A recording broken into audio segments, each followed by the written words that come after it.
"What's that?" said Winston. "Oh, oranges and lemons, say the bells of Estelens. That was a rhyme we had when I was a little boy. How it goes on, I don't remember, but I do know it ended up, here comes a candle to light you to bed. Here comes a chopper to chop off your head." It was a kind of a dance. They held out their arms for you to pass under, and when they came to "here comes a chopper to chop off your head," they brought their arms down and caught you. It was just names of churches.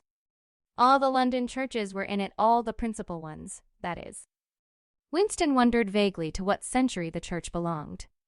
It was always difficult to determine the age of a London building. Anything large and impressive, if it was reasonably new in appearance, was automatically claimed as having been built since the Revolution, while anything that was obviously of earlier date was ascribed to some dim period called the Middle Ages. The centuries of capitalism were held to have produced nothing of any value. One could not learn history from architecture any more than one could learn it from books. Statues, inscriptions, memorial stones, the names of streets, anything that might throw light upon the past had been systematically altered. "I never knew it had been a church," he said. "There's a lot of them left, really," said the old man, "though they've been put to other uses." "Now, how did that rhyme go? Ah, I've got it. Oranges and lemons, say the bells of Est Clements. You owe me 3 farthings. Say the bells of St. Martin's. There, now, that's as far as I can get." A farthing, that was a small copper coin, looked something like a cent. "Where was St. Martin's?" said Winston. "Est Martin's? That's still standing. It's in Victory Square alongside the picture gallery. A building with a kind of a triangular porch and pillars in front and a big flight of steps." Winston knew the place well. It was a museum used for propaganda displays of various kinds, scale models of rocket bombs and floating fortresses, waxwork tableau illustrating enemy atrocities, and the like. "Est Martin's in the fields it used to be called," supplemented the old man, "though I don't recollect any fields anywhere in those parts." Winston did not buy the picture. It would have been an even more incongruous possession than the glass paperweight, and impossible to carry home, unless it were taken out of its frame. But he lingered for some minutes more, talking to the old man whose name, he discovered, was not Weeks as one might have gathered from the inscription over the shop front, but Charrington. Mr. Charrington, it seemed, was a widower aged 63 and had inhabited this shop for 30 years. Throughout that time he had been intending to alter the name over the window, but had never quite got to the point of doing it. All the while that they were talking, the half-remembered rhyme kept running through Winston's head. "Oranges and lemons, say the bells of Est Clements. You owe me 3 farthings, say the bells of St. Martin's." It was curious, but when you said it to yourself, you had the illusion of actually hearing bells, the bells of a lost London that still existed somewhere or other, disguised and forgotten. From one ghostly steeple after another, he seemed to hear them pealing forth. Yet so far as he could remember, he had never in real life heard church bells ringing.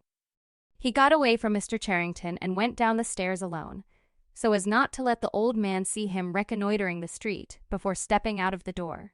He had already made up his mind that after a suitable interval a month, say he would take the risk of visiting the shop again. It was perhaps not more dangerous than shirking an evening at the center. The serious piece of folly had been to come back here in the first place, after buying the diary and without knowing whether the proprietor of the shop could be trusted. However, yes, he thought again, he would come back. He would buy further scraps of beautiful rubbish. He would buy the engraving of St. Clement Danes, take it out of its frame, and carry it home concealed under the jacket of his overalls. He would drag the rest of that poem out of Mr. Charrington's memory. Even the lunatic project of renting the room upstairs flashed momentarily through his mind again. For perhaps 5 seconds, exultation made him careless, and he stepped out onto the pavement without so much as a preliminary glance through the window. He had even started humming to an improvised tune. "Oranges and lemons, say the bells of Est Clements. You owe me 3 farthings, say them." Suddenly his heart seemed to turn to ice and his bowels to water. A figure in blue overalls was coming down the pavement, not 10 meters away. It was the girl from the fiction department, the girl with dark hair. The light was failing, but there was no difficulty in recognizing her. She looked him straight in the face, then walked quickly on as though she had not seen him. For a few seconds, Winston was too paralyzed to move. Then he turned to the right and walked heavily away, not noticing for the moment that he was going in the wrong direction.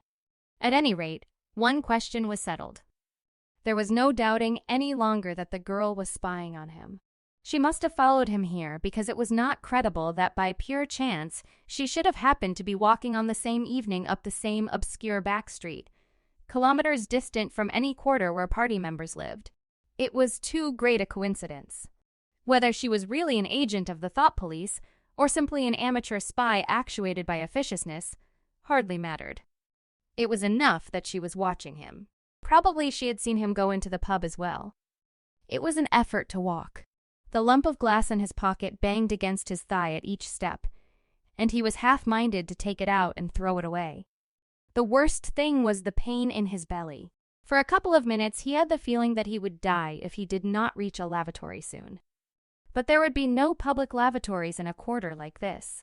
Then the spasm passed, leaving a dull ache behind. The street was a blind alley. Winston halted, stood for several seconds wondering vaguely what to do, then turned around and began to retrace his steps. As he turned it occurred to him that the girl had only passed him 3 minutes ago, and that by running he could probably catch up with her. He could keep on her track till they were in some quiet place, and then smash her skull in with a cobblestone. The piece of glass in his pocket would be heavy enough for the job. But he abandoned the idea immediately because even the thought of making any physical effort was unbearable. He could not run. He could not strike a blow. Besides, she was young and lusty and would defend herself. He thought also of hurrying to the community center and staying there till the place closed, so as to establish a partial alibi for the evening. But that too was impossible. A deadly lassitude had taken hold of him. All he wanted was to get home quickly and then sit down and be quiet.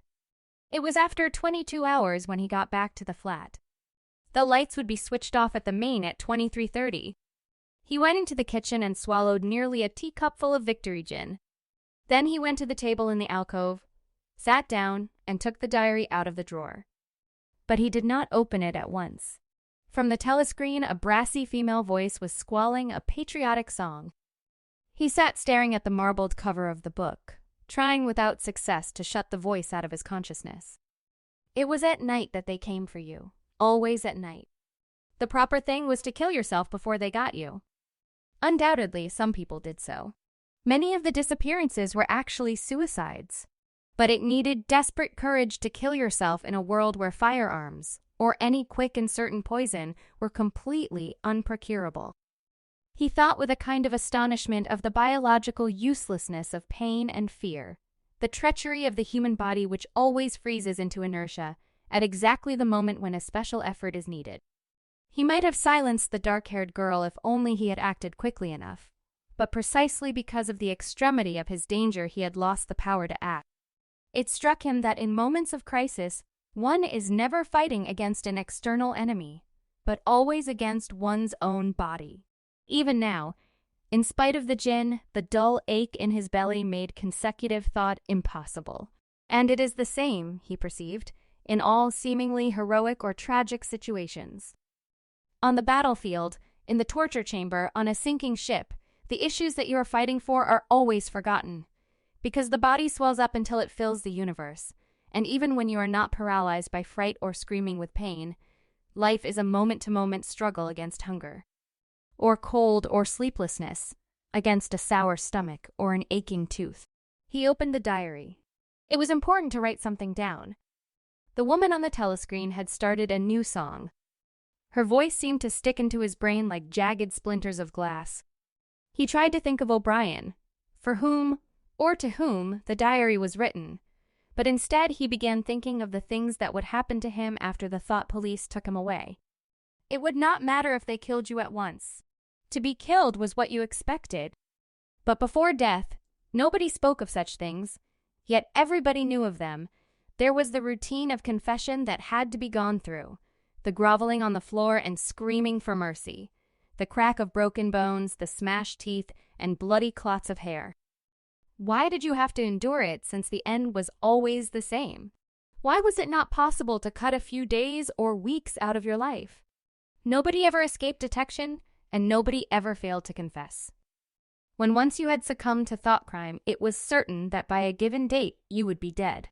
Why then did that horror, which altered nothing, have to lie embedded in future time?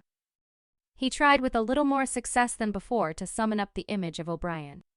"We shall meet in the place where there is no darkness," O'Brien had said to him. He knew what it meant, or thought he knew. The place where there is no darkness was the imagined future, which one would never see, but which, by foreknowledge, one could mystically share in. But with the voice from the telescreen nagging at his ears, he could not follow the train of thought further. He put a cigarette in his mouth. Half the tobacco promptly fell out onto his tongue, a bitter dust which was difficult to spit out again. The face of Big Brother swam into his mind, displacing that of O'Brien. Just as he had done a few days earlier, he slid a coin out of his pocket and looked at it. The face gazed up at him, heavy, calm, protecting, but what kind of smile was hidden beneath the dark mustache? Like a leaden knell, the words came back at him. War is peace. Freedom is slavery. Ignorance is strength. It was the middle of the morning, and Winston had left the cubicle to go to the lavatory. A solitary figure was coming towards him from the other end of the long, brightly lit corridor. It was the girl with dark hair. 4 days had gone past since the evening when he had run into her outside the junk shop. As she came nearer, he saw that her right arm was in a sling, not noticeable at a distance because it was of the same color as her overalls.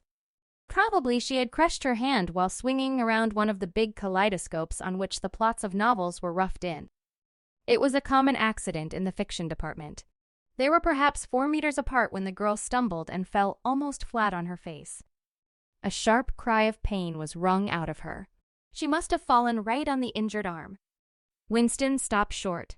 The girl had risen to her knees. Her face had turned a milky yellow color against which her mouth stood out redder than ever. Her eyes were fixed on his, with an appealing expression that looked more like fear than pain. A curious emotion stirred in Winston's heart. In front of him was an enemy who was trying to kill him. In front of him, also, was a human creature, in pain and perhaps with a broken bone. Already he had instinctively started forward to help her. In the moment when he had seen her fall on the bandaged arm, it had been as though he felt the pain in his own body. "You're hurt?" he said. "It's nothing. My arm. It'll be all right in a second." She spoke as though her heart were fluttering. She had certainly turned very pale. "You haven't broken anything?" "No, I'm all right." It hurt for a moment, that's all. She held out her free hand to him, and he helped her up. She had regained some of her color and appeared very much better. "It's nothing," she repeated shortly. "I only gave my wrist a bit of a bang." "Thanks, comrade." And with that she walked on in the direction in which she had been going, as briskly as though it had really been nothing. The whole incident could not have taken as much as half a minute. Not to let one's feelings appear in one's face was a habit that had acquired the status of an instinct, and in any case they had been standing straight in front of a telescreen when the thing happened. Nevertheless, it had been very difficult not to betray a momentary surprise, for in the 2 or 3 seconds while he was helping her up, the girl had slipped something into his hand. There was no question that she had done it intentionally. It was something small and flat. As he passed through the lavatory door, he transferred it to his pocket and felt it with the tips of his fingers. It was a scrap of paper folded into a square. While he stood at the urinal, he managed, with a little more fingering, to get it unfolded. Obviously, there must be a message of some kind written on it. For a moment, he was tempted to take it into one of the water closets and read it at once. But that would be shocking folly, as he well knew. There was no place where you could be more certain that the telescreens were watched continuously. He went back to his cubicle, sat down, threw the fragment of paper casually among the other papers on the desk, put on his spectacles, and hitched the speakwrite towards him. 5 minutes, he told himself. 5 minutes at the very least. His heart bumped in his breast with frightening loudness. Fortunately, the piece of work he was engaged on was mere routine, the rectification of a long list of figures, not needing close attention. Whatever was written on the paper, it must have some kind of political meaning. So far as he could see, there were two possibilities.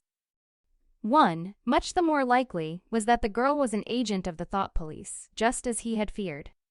He did not know why the thought police should choose to deliver their messages in such a fashion, but perhaps they had their reasons. The thing that was written on the paper might be a threat, a summons, an order to commit suicide, a trap of some description. But there was another, wilder possibility that kept raising its head, though he tried vainly to suppress it. This was that the message did not come from the thought police at all, but from some kind of underground organization. Perhaps the Brotherhood existed after all. Perhaps the girl was part of it. No doubt the idea was absurd, but it had sprung into his mind in the very instant of feeling the scrap of paper in his hand. It was not till a couple of minutes later that the other, more probable explanation had occurred to him. And even now, though his intellect told him that the message probably meant death still, that was not what he believed, and the unreasonable hope persisted, and his heart banged, and it was with difficulty that he kept his voice from trembling as he murmured his figures into the speakwrite. He rolled up the completed bundle of work and slid it into the pneumatic tube. 8 minutes had gone by. He readjusted his spectacles on his nose, sighed, and drew the next batch of work towards him, with the scrap of paper on top of it.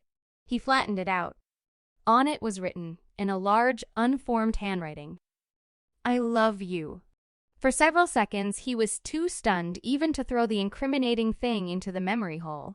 When he did so, although he knew very well the danger of showing too much interest, he could not resist reading it once again, just to make sure that the words were really there. For the rest of the morning, it was very difficult to work. What was even worse than having to focus his mind on a series of niggling jobs was the need to conceal his agitation from the telescreen. He felt as though a fire were burning in his belly. Lunch in the hot, crowded, noise-filled canteen was torment. He had hoped to be alone for a little while during the lunch hour, but as bad luck would have it, the imbecile Parsons flopped down beside him, the tang of his sweat almost defeating the tinny smell of stew, and kept up a stream of talk about the preparations for Hate Week. He was particularly enthusiastic about a papier-mâché model of Big Brother's head, 2 meters wide, which was being made for the occasion by his daughter's troop of spies. The irritating thing was that in the racket of voices, Winston could hardly hear what Parsons was saying, and was constantly having to ask for some fatuous remark to be repeated. Just once he caught a glimpse of the girl at a table with 2 other girls at the far end of the room. She appeared not to have seen him, and he did not look in that direction again. The afternoon was more bearable. Immediately after lunch there arrived a delicate, difficult piece of work which would take several hours and necessitated putting everything else aside. It consisted in falsifying a series of production reports of 2 years ago in such a way as to cast discredit on a prominent member of the inner party, who was now under a cloud. This was the kind of thing that Winston was good at, and for more than 2 hours he succeeded in shutting the girl out of his mind altogether. Then the memory of her face came back, and with it a raging, intolerable desire to be alone. Until he could be alone, it was impossible to think this new development out. Tonight was one of his nights at the community center. He wolfed another tasteless meal in the canteen, hurried off to the center, took part in the solemn foolery of a discussion group, played 2 games of table tennis, swallowed several glasses of gin, and sat for half an hour through a lecture entitled Eating Sock in relation to chess. His soul writhed with boredom, but for once he had had no impulse to shirk his evening at the center. At the sight of the words, "I love you," the desire to stay alive had welled up in him, and the taking of minor risks suddenly seemed stupid. It was not till 23 hours when he was home and in bed in the darkness, where you were safe even from the telescreen so long as you kept silent, that he was able to think continuously. It was a physical problem that had to be solved: how to get in touch with the girl and arrange a meeting. He did not consider any longer the possibility that she might be laying some kind of trap for him. He knew that it was not so because of her unmistakable agitation when she handed him the note. Obviously, she had been frightened out of her wits, as well she might be. Nor did the idea of refusing her advances even cross his mind. Only 5 nights ago he had contemplated smashing her skull in with a cobblestone, but that was of no importance. He thought of her naked, youthful body, as he had seen it in his dream. He had imagined her a fool like all the rest of them, her head stuffed with lies and hatred, her belly full of ice. A kind of fever seized him at the thought that he might lose her. The white, youthful body might slip away from him. What he feared more than anything else was that she would simply change her mind if he did not get in touch with her quickly. But the physical difficulty of meeting was enormous. It was like trying to make a move at chess when you were already mated. Whichever way you turned, the telescreen faced you. Actually, all the possible ways of communicating with her had occurred to him within 5 minutes of reading the note. But now, with time to think, he went over them one by one, as though laying out a row of instruments on a table. Obviously, the kind of encounter that had happened this morning could not be repeated. If she had worked in the records department, it might have been comparatively simple, but he had only a very dim idea whereabouts in the building the fiction department lay, and he had no pretext for going there. If he had known where she lived and at what time she left work, he could have contrived to meet her somewhere on her way home, but to try to follow her home was not safe, because it would mean loitering about outside the ministry, which was bound to be noticed. As for sending a letter through the mails, it was out of the question. By a routine that was not even secret, all letters were opened in transit. Actually, few people ever wrote letters. For the messages that it was occasionally necessary to send, there were printed postcards with long lists of phrases, and you struck out the ones that were inapplicable. In any case, he did not know the girl's name, let alone her address. Finally, he decided that the safest place was the canteen. If he could get her at a table by herself, somewhere in the middle of the room, not too near the telescreens, and with a sufficient buzz of conversation all round if these conditions endured for, say, 30 seconds, it might be possible to exchange a few words. For a week after this, life was like a restless dream. On the next day, she did not appear in the canteen until he was leaving it, the whistle having already blown. Presumably, she had been changed on to a later shift. They passed each other without a glance. On the day after that, she was in the canteen at the usual time, but with 3 other girls and immediately under a telescreen. Then for 3 dreadful days, she did not appear at all. His whole mind and body seemed to be afflicted with an unbearable sensitivity, a sort of transparency, which made every movement, every sound, every contact, every word that he had to speak or listen to, an agony. Even in sleep, he could not altogether escape from her image. He did not touch the diary during those days. If there was any relief, it was in his work, in which he could sometimes forget himself for 10 minutes at a stretch. He had absolutely no clue as to what had happened to her. There was no enquiry he could make. She might have been vaporized. She might have committed suicide. She might have been transferred to the other end of Oceania. Worst and likeliest of all, she might simply have changed her mind and decided to avoid him. The next day, she reappeared. Her arm was out of the sling, and she had a band of sticking plaster round her wrist. The relief of seeing her was so great that he could not resist staring directly at her for several seconds. On the following day, he very nearly succeeded in speaking to her. When he came into the canteen, she was sitting at a table well out from the wall and was quite alone. It was early, and the place was not very full. The queue edged forward till Winston was almost at the counter, then was held up for 2 minutes because someone in front was complaining that he had not received his tablet of saccharine. But the girl was still alone when Winston secured his tray and began to make for her table. He walked casually towards her, his eyes searching for a place at some table beyond her. She was perhaps 3 meters away from him. Another 2 seconds would do it. Then a voice behind him called, "Smith." He pretended not to hear. "Smith," repeated the voice, more loudly. It was no use. He turned around. A blonde-headed, silly-faced young man named Wilshire, whom he barely knew, was inviting him with a smile to a vacant place at his table. It was not safe to refuse. After having been recognized, he could not go and sit at a table with an unattended girl. It was too noticeable. He sat down with a friendly smile. The silly blonde face beamed into his. Winston had a hallucination of himself smashing a pickaxe right into the middle of it. The girl's table filled up a few minutes later. But she must have seen him coming towards her, and perhaps she would take the hint. Next day he took care to arrive early. Surely enough, She was at a table in about the same place, and again alone. The person immediately ahead of him in the queue was a small, swiftly moving, beetle-like man with a flat face and tiny, suspicious eyes. As Winston turned away from the counter with his tray, he saw that the little man was making straight for the girl's table. His hopes sank again.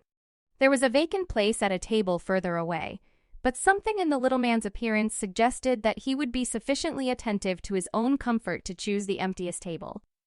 With ice at his heart, Winston followed. It was no use unless he could get the girl alone. At this moment, there was a tremendous crash. The little man was sprawling on all fours. His tray had gone flying. 2 streams of soup and coffee were flowing across the floor. He started to his feet with a malignant glance at Winston, whom he evidently suspected of having tripped him up. But it was all right. 5 seconds later, with a thundering heart, Winston was sitting at the girl's table. He did not look at her. He unpacked his tray and promptly began eating. It was all important to speak at once, before anyone else came, but now a terrible fear had taken possession of him. A week had gone by since she had first approached him. She would have changed her mind. She must have changed her mind. It was impossible that this affair should end successfully. Such things did not happen in real life. He might have flinched altogether from speaking if at this moment he had not seen Ampleforth, the hairy-eared poet, wandering limply around the room with a tray, looking for a place to sit down. In his vague way, Ampleforth was attached to Winston, and would certainly sit down at his table if he caught sight of him. There was perhaps a minute in which to act. Both Winston and the girl were eating steadily. The stuff they were eating was a thin stew, actually a soup of haricot beans. In a low murmur, Winston began speaking. Neither of them looked up. Steadily, they spooned the watery stuff into their mouths, and between spoonfuls exchanged the few necessary words in low, expressionless voices. "What time do you leave work?" 18:30. "Where can we meet?" "Victory Square, near the monument. It's full of telescreens. It doesn't matter if there's a crowd." "Any signal?" "No. Don't come up to me until you see me among a lot of people. And don't look at me. Just keep somewhere near me." "What time?" 19 hours. "All right." Ampleforth failed to see Winston and sat down at another table. They did not speak again, and so far as it was possible for 2 people sitting on opposite sides of the same table, they did not look at one another. The girl finished her lunch quickly and made off, while Winston stayed to smoke a cigarette. Winston was in Victory Square before the appointed time. He wandered around the base of the enormous fluted column, at the top of which Big Brother's statue gazed southward towards the skies where he had vanquished the Eurasian airplanes, the Astasian airplanes. It had been a few years ago in the Battle of Airstrip 1. In the street in front of it, there was a statue of a man on horseback, which was supposed to represent Oliver Cromwell. At 5 minutes past the hour, the girl had still not appeared. Again, the terrible fear seized upon Winston. She was not coming. She had changed her mind. He walked slowly up to the north side of the square and got a sort of pale-colored pleasure from identifying St. Martin's Church, whose bells, when it had bells, had chimed "You owe me 3 farthings." Then he saw the girl standing at the base of the monument, reading or pretending to read a poster which ran spirally up the column. It was not safe to go near her until some more people had accumulated. There were telescreens all round the pediment. But at this moment there was a din of shouting and a zoom of heavy vehicles from somewhere to the left. Suddenly everyone seemed to be running across the square. The girl nipped nimbly around the lions at the base of the monument and joined in the rush. Winston followed. As he ran, he gathered from some shouted remarks that a convoy of Eurasian prisoners was passing. Already a dense mass of people was blocking the south side of the square. Winston, at normal times, the kind of person who gravitates to the outer edge of any kind of scrimmage, shoved, butted, squirmed his way forward into the heart of the crowd. Soon he was within arm's length of the girl, but the way was blocked by an enormous prole and an almost equally enormous woman, presumably his wife, who seemed to form an impenetrable wall of flesh. Winston wriggled himself sideways, and with a violent lunge managed to drive his shoulder between them.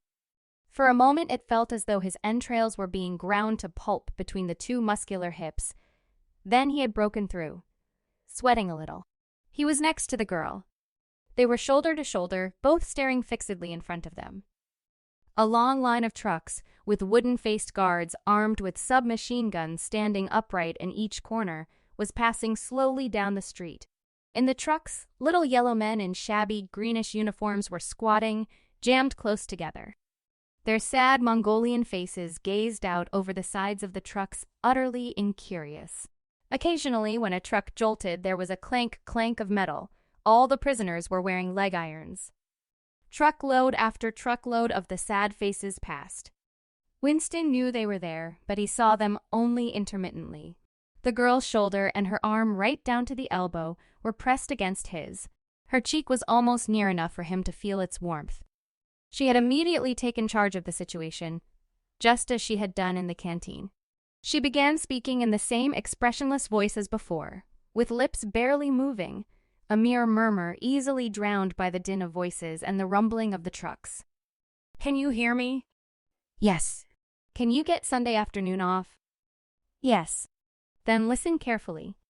You'll have to remember this. Go to Paddington Station." With a sort of military precision that astonished him, she outlined the route that he was to follow. A half-hour railway journey, turn left outside the station, 2 kilometers along the road.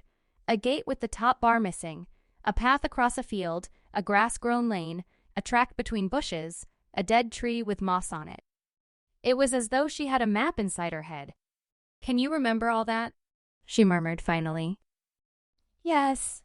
"You turn left, then right, then left again." "And the gate's got no top bar." "Yes." "What time?" "About 15. You may have to wait. I'll get there by another way." "Are you sure you remember everything?" "Yes." "Then get away from me as quick as you can." She need not have told him that. But for the moment they could not extricate themselves from the crowd. The trucks were still filing past, the people still insatiably gaping. At the start there had been a few boos and hisses, but it came only from the party members among the crowd, and had soon stopped. The prevailing emotion was simply curiosity. Foreigners, whether from Eurasia or from Eastasia, were a kind of strange animal. One literally never saw them except in the guise of prisoners, and even as prisoners one never got more than a momentary glimpse of them. Nor did one know what became of them.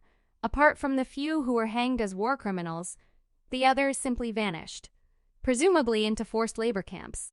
The round Mogul faces had given way to faces of a more European type, dirty, bearded, and exhausted.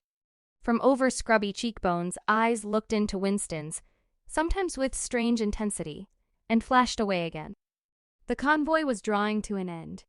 In the last truck he could see an aged man, his face a mass of grizzled hair, standing upright with wrists crossed in front of him, as though he were used to having them bound together. It was almost time for Winston and the girl to part.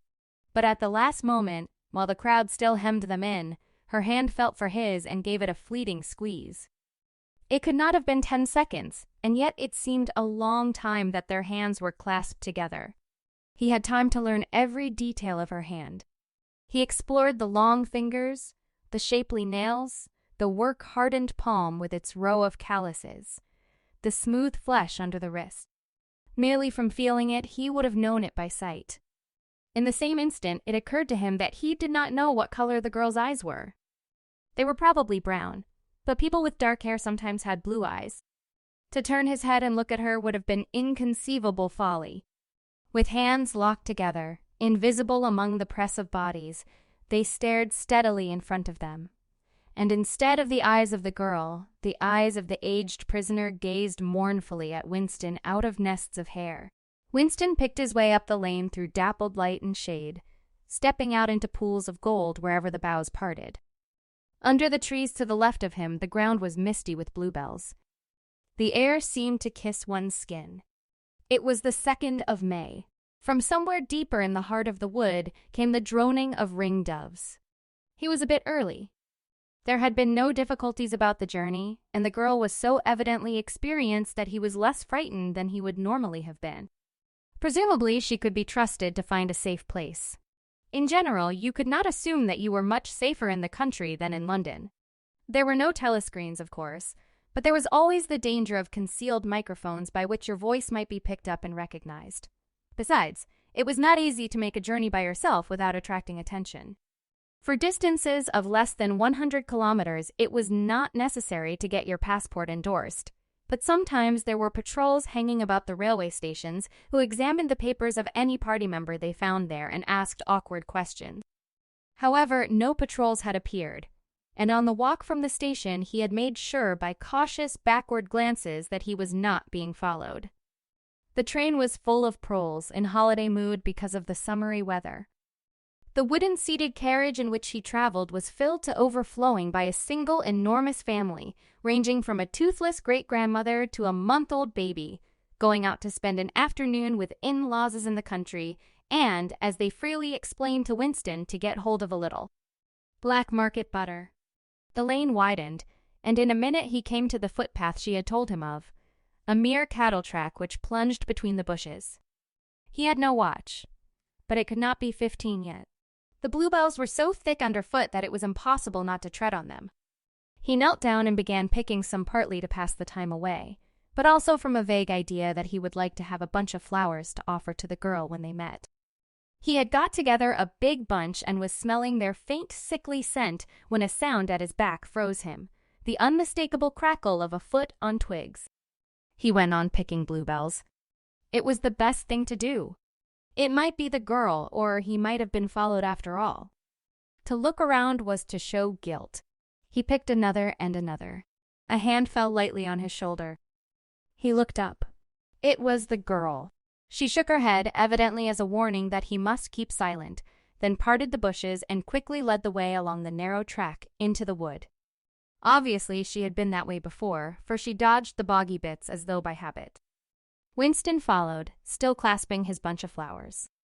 His first feeling was relief, but as he watched the strong, slender body moving in front of him, with the scarlet sash that was just tight enough to bring out the curve of her hips, the sense of his own inferiority was heavy upon him.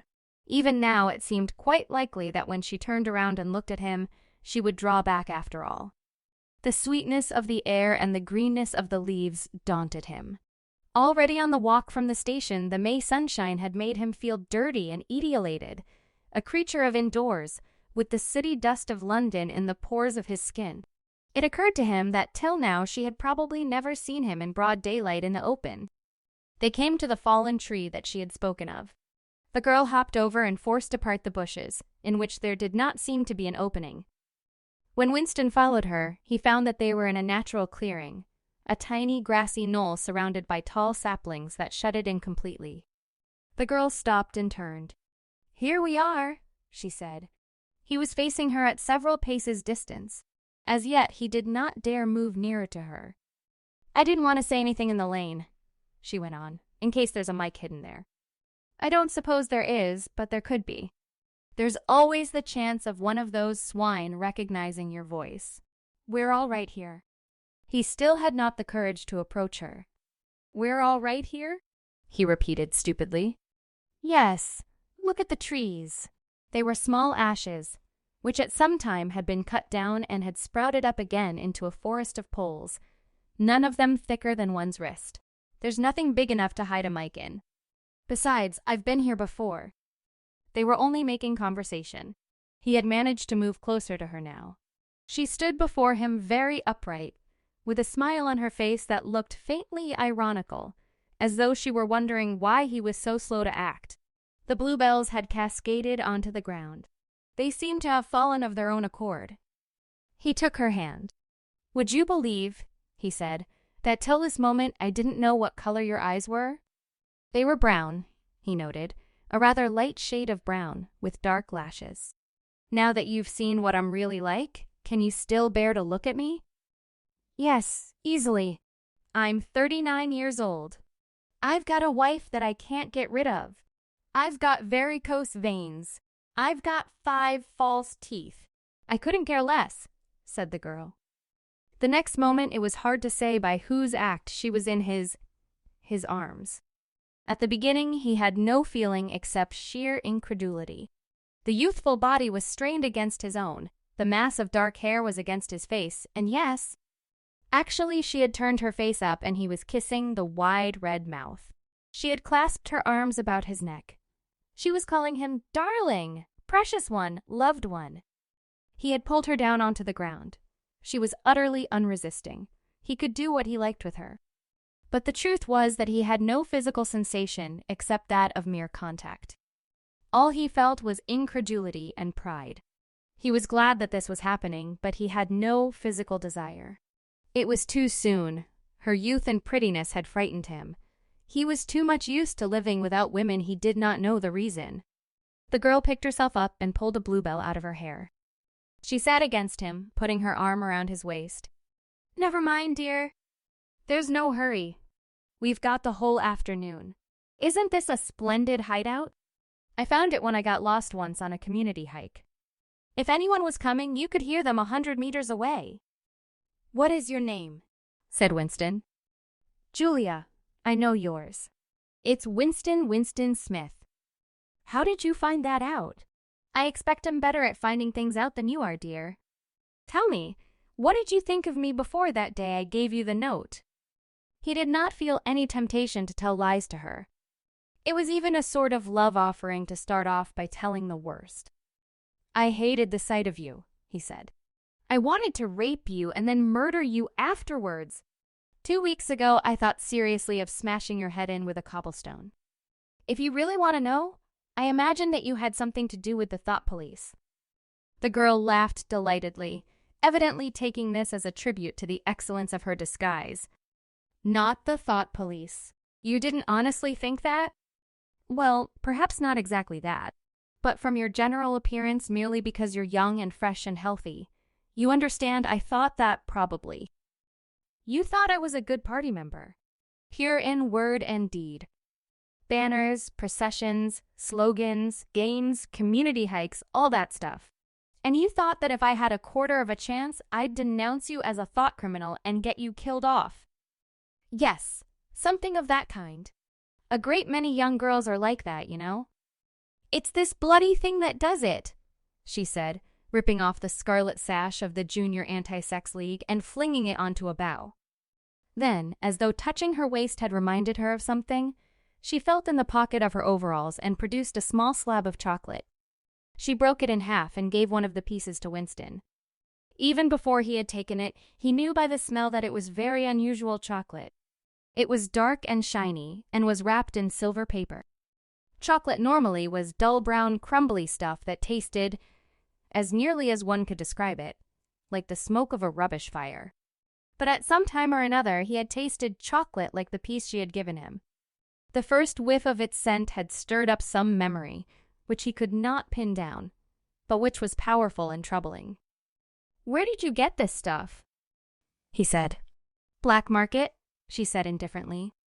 "Actually, I am that sort of girl to look at. I'm good at games.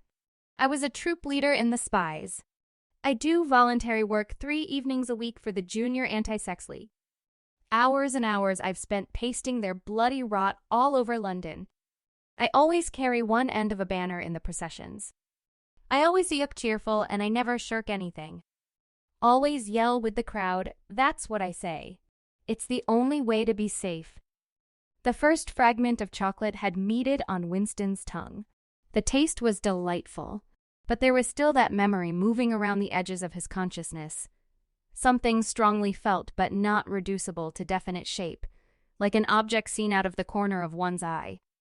He pushed it away from him, aware only that it was the memory of some action which he would have liked to undo, but could not. "You are very young," he said. "You are 10 or 15 years younger than I am. What could you see to attract you in a man like me? It was something in your face. I thought I'd take a chance. I'm good at spotting people who don't belong. As soon as I saw you, I knew you were against them." Them, it appeared, meant the party, and above all, the inner party, about whom she talked with an open, jeering hatred which made Winston feel uneasy, although he knew that they were safe here if they could be safe anywhere. A thing that astonished him about her was the coarseness of her language.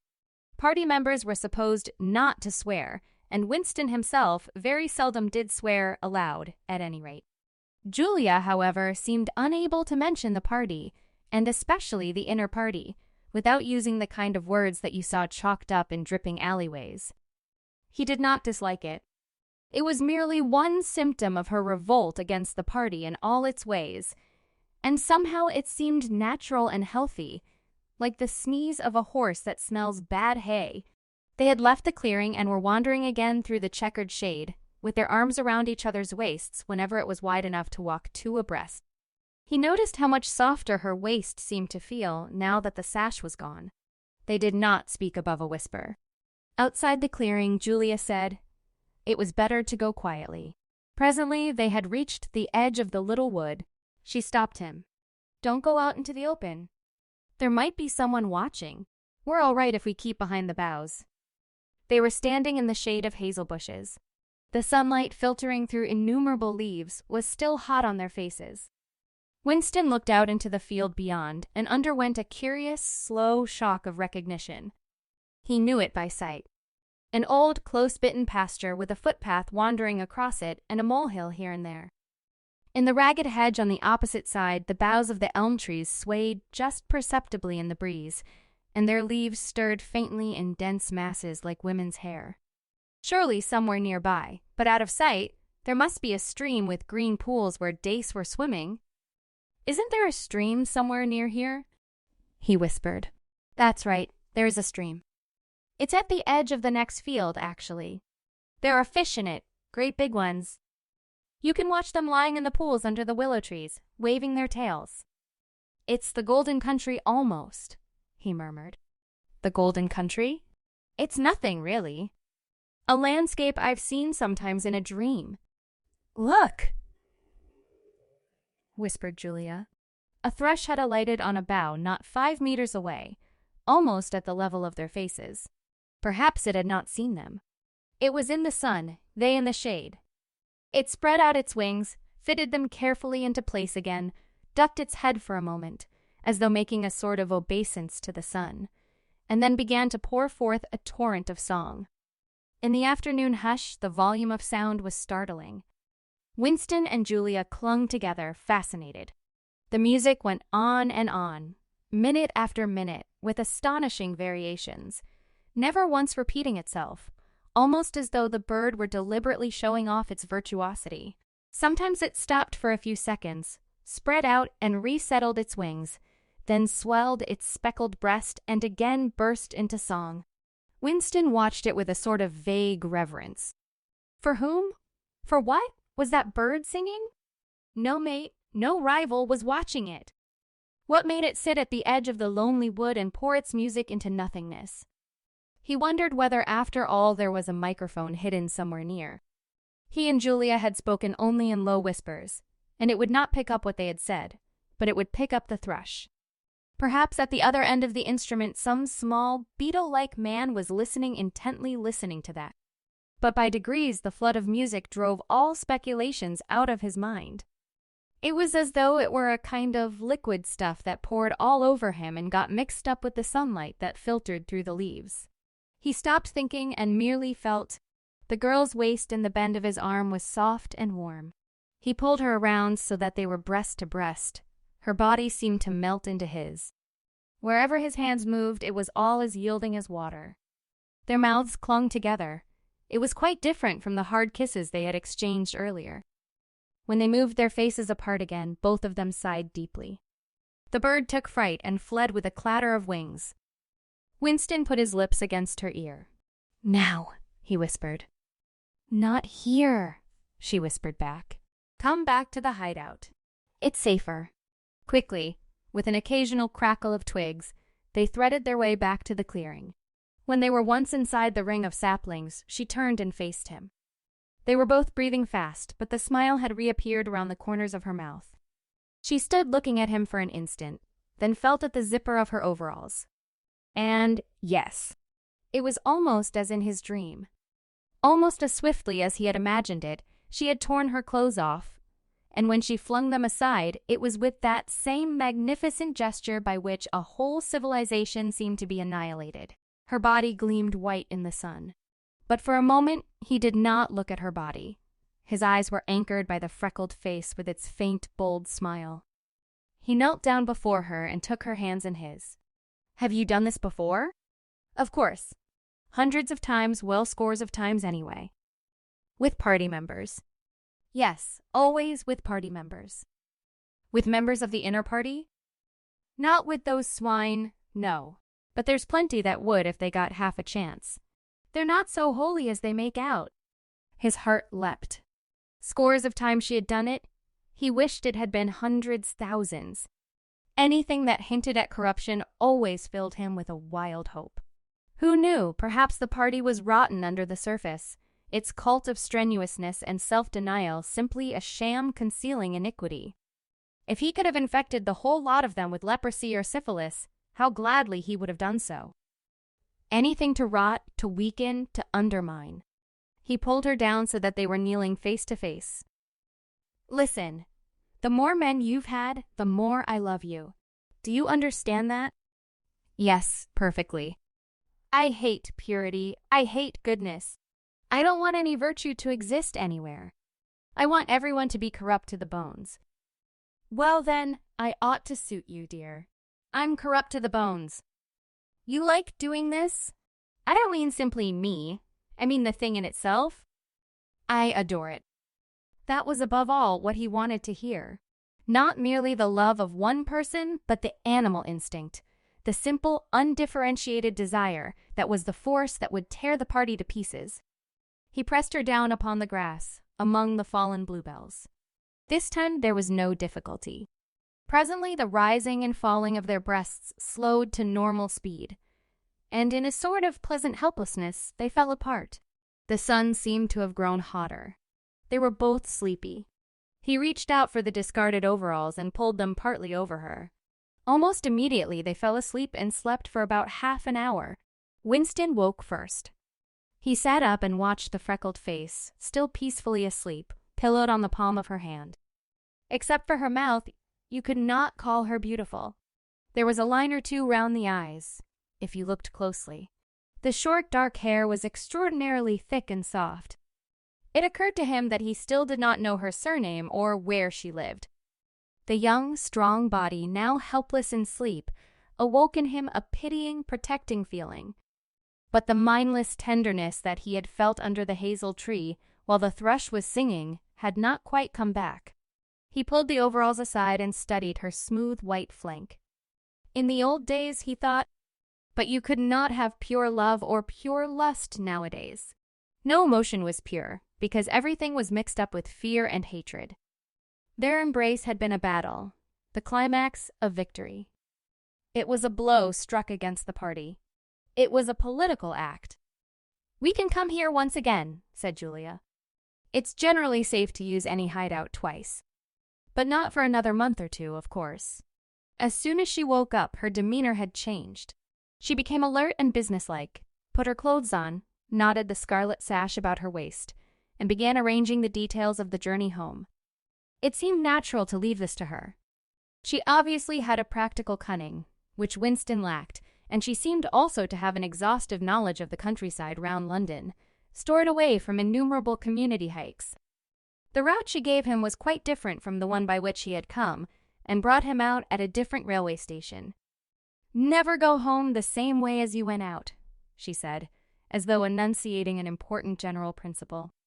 She would leave first, and Winston was to wait half an hour before following her. She had named a place where they could meet after work, 4 evenings hence. It was a street in one of the poorer quarters, where there was an open market which was generally crowded and noisy. She would be hanging about among the stalls, pretending to be in search of shoelaces or sewing thread. If she judged that the coast was clear, she would blow her nose when he approached, otherwise he was to walk past her without recognition. But with luck, in the middle of the crowd, it would be safe to talk for a quarter of an hour and arrange another meeting. And now I must go, she said as soon as he had mastered his instructions. I'm due back at 19:30. I've got to put in 2 hours for the Junior Anti-Sex League, handing out leaflets or something. Isn't it bloody? Give me a brush down, would you? Have I got any twigs in my hair? Are you sure? Then goodbye, my love, goodbye. She flung herself into his arms, kissed him almost violently, and a moment later pushed her way through the saplings and disappeared into the wood with very little noise. Even now, he had not found out her surname or her address. However, it made no difference, for it was inconceivable that they could ever meet indoors or exchange any kind of written communication.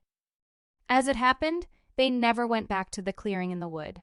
During the month of May, there was only one further occasion on which they actually succeeded in making love. That was in another hiding place known to Julia, the belfry of a ruinous church in an almost deserted stretch of country where an atomic bomb had fallen 30 years earlier. It was a good hiding place when once you got there, but the getting there was very dangerous. For the rest, they could meet only in the streets, in a different place every evening, and never for more than half an hour at a time. In the street, it was usually possible to talk, after a fashion. As they drifted down the crowded pavements, not quite abreast and never looking at one another, they carried on a curious intermittent conversation which flicked on and off like the beams of a lighthouse, suddenly nipped into silence by the approach of a party uniform or the proximity of a telescreen, then taken up again minutes later in the middle of a sentence, then abruptly cut short as they parted at the agreed spot, then continued almost without introduction on the following day. Julia appeared to be quite used to this kind of conversation, which she called talking by installments. She was also surprisingly adept at speaking without moving her lips. Just once in almost a month of nightly meetings, they managed to exchange a kiss. They were passing in silence down a side street. Julia would never speak when they were away from the main streets. When there was a deafening roar, the earth heaved, and the air darkened, and Winston found himself lying on his side, bruised and terrified.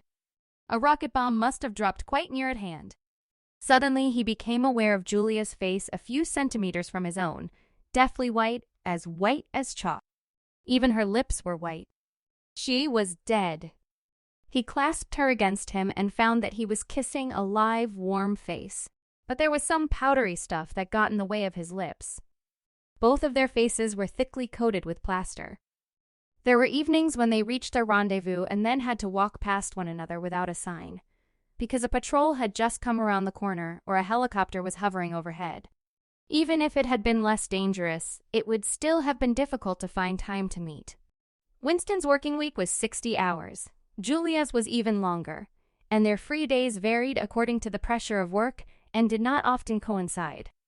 Julia, in any case, seldom had an evening completely free. She spent an astonishing amount of time in attending lectures and demonstrations, distributing literature for the Junior Anti-Sex League, preparing banners for Hate Week, making collections for the savings campaign, and such like activities. It paid, she said. It was camouflage. If you kept the small rules, you could break the big ones. She even induced Winston to mortgage yet another of his evenings by enrolling himself for the part-time munition work, which was done voluntarily by zealous party members. So, one evening every week, Winston spent 4 hours of paralyzing boredom, screwing together small bits of metal which were probably parts of bomb fuses, in a drafty, ill-lit workshop where the knocking of hammers mingled drearily with the music of the telescreens. When they met in the church tower, the gaps in their fragmentary conversation were filled up. It was a blazing afternoon. The air in the little square chamber above the bells was hot and stagnant, and smelled overpoweringly of pigeon dung. They sat talking for hours on the dusty, twig-littered floor, one or other of them getting up from time to time to cast a glance through the arrow slits and make sure that no one was coming. Julia was 26 years old.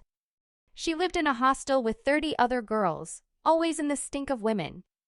"How I hate women," she said parenthetically, and she worked, as he had guessed, on the novel writing machines in the fiction department. She enjoyed her work, which consisted chiefly in running and servicing a powerful but tricky electric motor.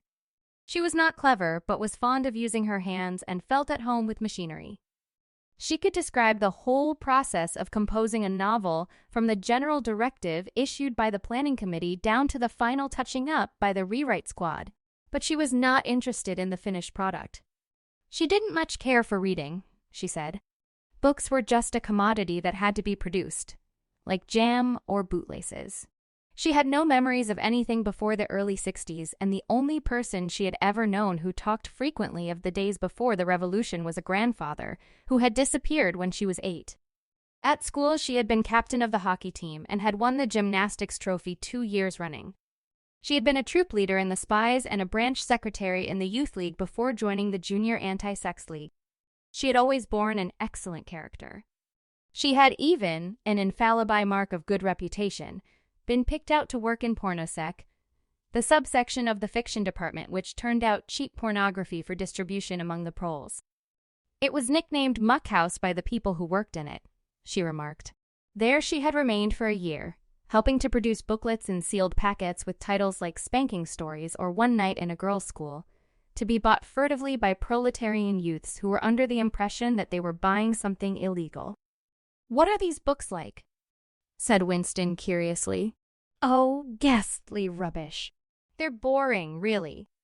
They only have 6 plots, but they swap them around a bit. Of course, I was only on the kaleidoscopes. I was never in the rewrite squad.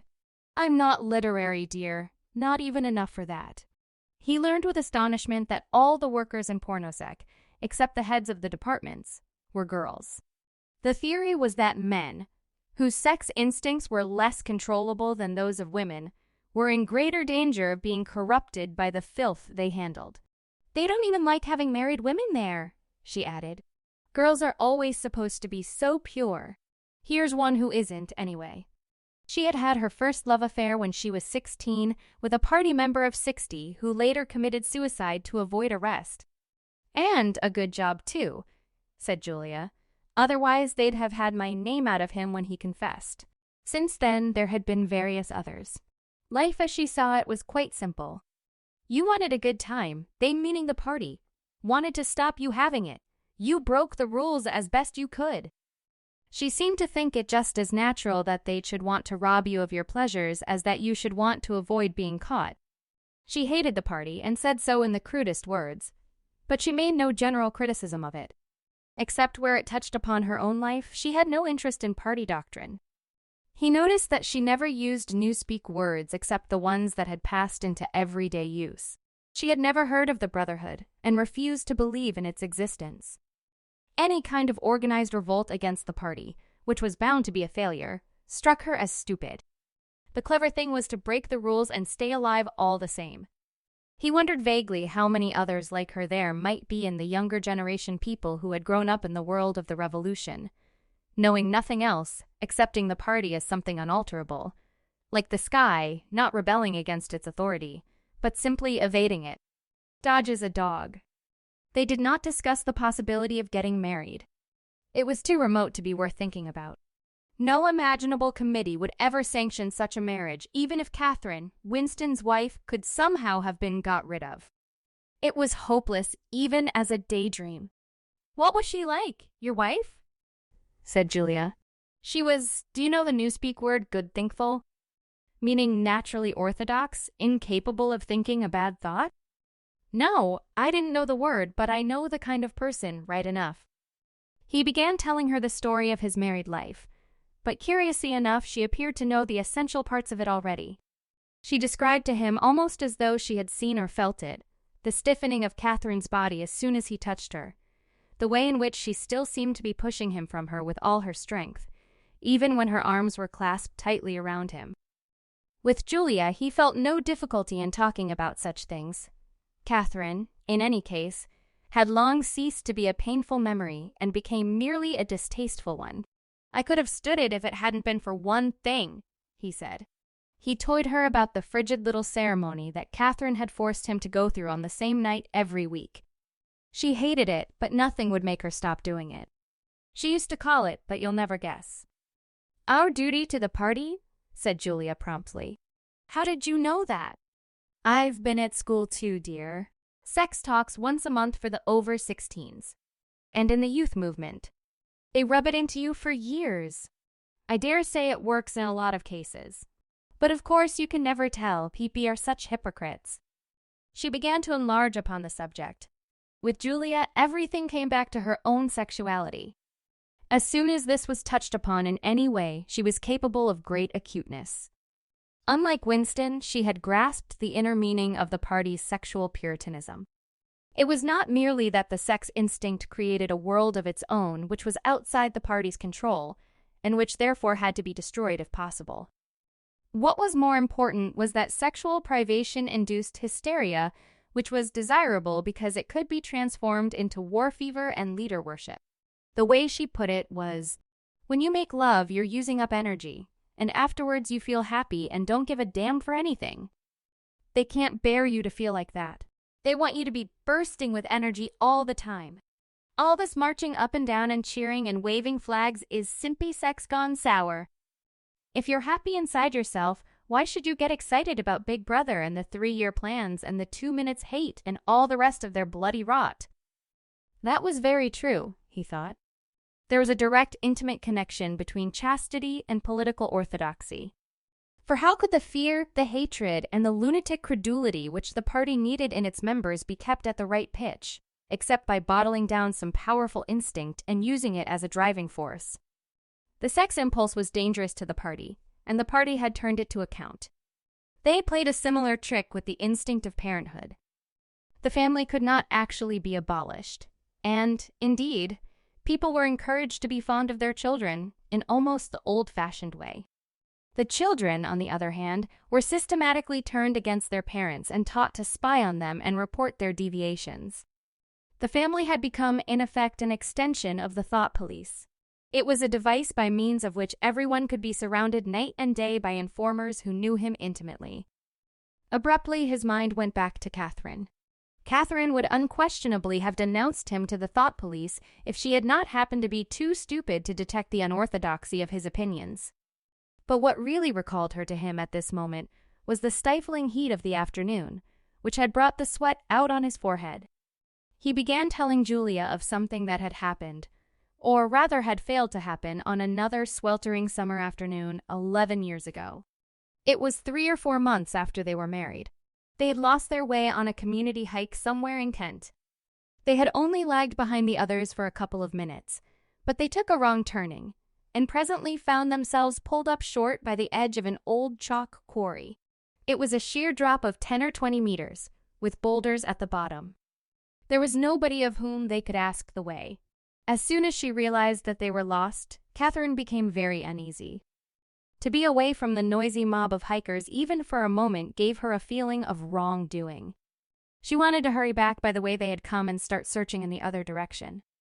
But at this moment, Winston noticed some tufts of Lusa strife growing in the cracks of the cliff beneath them. One tuft was of 2 colors, magenta and brick red, apparently growing on the same root. He had never seen anything of the kind before, and he called to Catherine to come and look at it. "Look, Catherine. Look at those flowers. That clump down near the bottom. Do you see they're 2 different colors?" She had already turned to go, but she did rather fretfully come back for a moment. She even leaned out over the cliff face to see where he was pointing. He was standing a little behind her, and he put his hand on her waist to steady her. At this moment, it suddenly occurred to him how completely alone they were. There was not a human creature anywhere, not a leaf stirring, not even a bird awake. In a place like this, the danger that there would be a hidden microphone was very small, and even if there was a microphone, it would only pick up sounds. It was the hottest, sleepiest hour of the afternoon. The sun blazed down upon them. The sweat tickled his face, and the thought struck him. "Why don't you give her a good shove?" said Julia. "I would have." "Yes, dear, you would have. I would if I'd been the same person then as I am now. Or perhaps I would, I'm not certain." "Are you sorry you didn't?" "Yes. On the whole, I'm sorry I didn't." They were sitting side by side on the dusty floor. He pulled her closer against him. Her head rested on his shoulder, the pleasant smell of her hair conquering the pigeon dung. She was very young, he thought. She still expected something from life. She did not understand that to push an inconvenient person over a cliff solves nothing. "Actually, it would have made no difference," he said. "Then why are you sorry you didn't do it?" "Only because I prefer a positive to a negative. In this game that we're playing, we can't win. Some kinds of failure are better than other kinds, that's all." He felt her shoulders give a wriggle of dissent. She always contradicted him when he said anything of this kind. She would not accept it as a law of nature that the individual is always defeated. In a way, she realized that she herself was doomed, that sooner or later the thought police would catch her and kill her. But with another part of her mind, she believed that it was somehow possible to construct a secret world in which you could live as you chose. All you needed was luck and cunning and boldness. She did not understand that there was no such thing as happiness, that the only victory lay in the far future, long after you were dead, that from the moment of declaring war on the party, it was better to think of yourself as a corpse. "We are the dead," he said. "We're not dead yet," said Julia prosaically. "Not physically. 6 months, a year, 5 years, conceivably. I am afraid of death. You are young, so presumably you're more afraid of it than I am. Obviously, we shall put it off as long as we can. But it makes very little difference. So long as human beings stay human, death and life are the same thing." "Oh, rubbish. Which would you sooner sleep with, me or a skeleton? Don't you enjoy being alive? Don't you like feeling, this is me, this is my hand, this is my leg, I'm real, I'm solid, I'm alive. Don't you like this?" She twisted herself around and pressed her bosom against him. He could feel her breasts, ripe yet firm, through her overalls. Her body seemed to be pouring some of its youth and vigor into his. "Yes, I like that," he said. "Then stop talking about dying. And now listen, dear, we've got to fix up about the next time we meet. We may as well go back to the place in the wood. We've given it a good long rest. But you must get there by a different way this time. I've got it all planned out. You take the train, but look, I'll draw it out for you." And in her practical way, she scraped together a small square of dust, and with a twig from a pigeon's nest began drawing a map on the floor. Winston looked around the shabby little room above Mr. Charrington's shop. Beside the window, the enormous bed was made up, with ragged blankets and a coverless bolster. The old-fashioned clock with the 12-hour face was ticking away on the mantelpiece. In the corner, on the gate-leg table, the glass paperweight, which he had bought on his last visit, gleamed softly out of the half-darkness. In the fender was a battered tin oil stove, a saucepan, and 2 cups provided by Mr. Charrington. Winston lit the burner and set a pan of water to boil.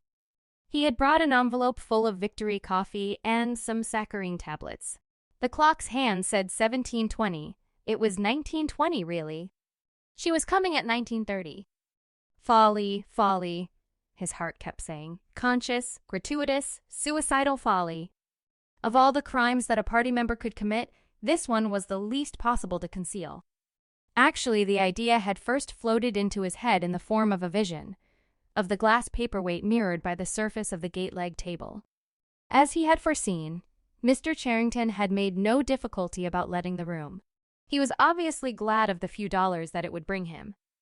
Nor did he seem shocked or become offensively knowing when it was made clear that Winston wanted the room for the purpose of a love affair. Instead, he looked into the middle distance and spoke in generalities, with so delicate an air as to give the impression that he had become partly invisible. Privacy, he said, was a very valuable thing. Everyone wanted a place where they could be alone occasionally. And when they had such a place, it was only common courtesy in anyone else who knew of it to keep his knowledge to himself. He even, seeming almost to fade out of existence as he did so, added that there were 2 entries to the house, one of them through the backyard, which gave on an alley. Under the window, somebody was singing. Winston peeped out, secure in the protection of the muslin curtain. The June sun was still high in the sky, and in the sun-filled court below, a monstrous woman, solid as a Norman pillar, with brawny red forearms and a sacking apron strapped about her middle, was stomping to and fro between a washtub and a clothesline, pegging out a series of square white things, which Winston recognized as babies' diapers. Whenever her mouth was not corked with clothes pegs, she was singing in a powerful contralto. It was only an opeless fancy. It passed like an April dye, but a look and a word and the dreams they stirred. They've stolen my Ardoe. The tune had been haunting London for weeks past. It was one of countless similar songs published for the benefit of the proles by a subsection of the music department.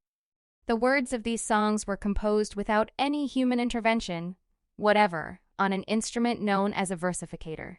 But the woman sang so tunefully as to turn the dreadful rubbish into an almost pleasant sound. He could hear the woman singing and the scrape of her shoes on the flagstones, and the cries of the children in the street, and somewhere in the far distance a faint roar of traffic, and yet the room seemed curiously silent, thanks to the absence of a telescreen. Folly, folly, folly. He thought again. It was inconceivable that they could frequent this place for more than a few weeks without being caught. But the temptation of having a hiding place that was truly their own, indoors and near at hand, had been too much for both of them. For some time after their visit to the church belfry, it had been impossible to arrange meetings. Working hours had been drastically increased in anticipation of Hate Week. It was more than a month distant, but the enormous, complex preparations that it entailed were throwing extra work onto everybody. Finally, both of them managed to secure a free afternoon on the same day. They had agreed to go back to the clearing in the wood. On the evening beforehand, they met briefly in the street. As usual, Winston hardly looked at Julia as they drifted towards one another in the crowd. But from the short glance he gave her, it seemed to him that she was paler than usual. "It's all off," she murmured, as soon as she judged it safe to speak. "Tomorrow, I mean." "What?" "Tomorrow afternoon." "I can't come." "Why not?" "Oh, the usual reason." It started early this time. For a moment he was violently angry.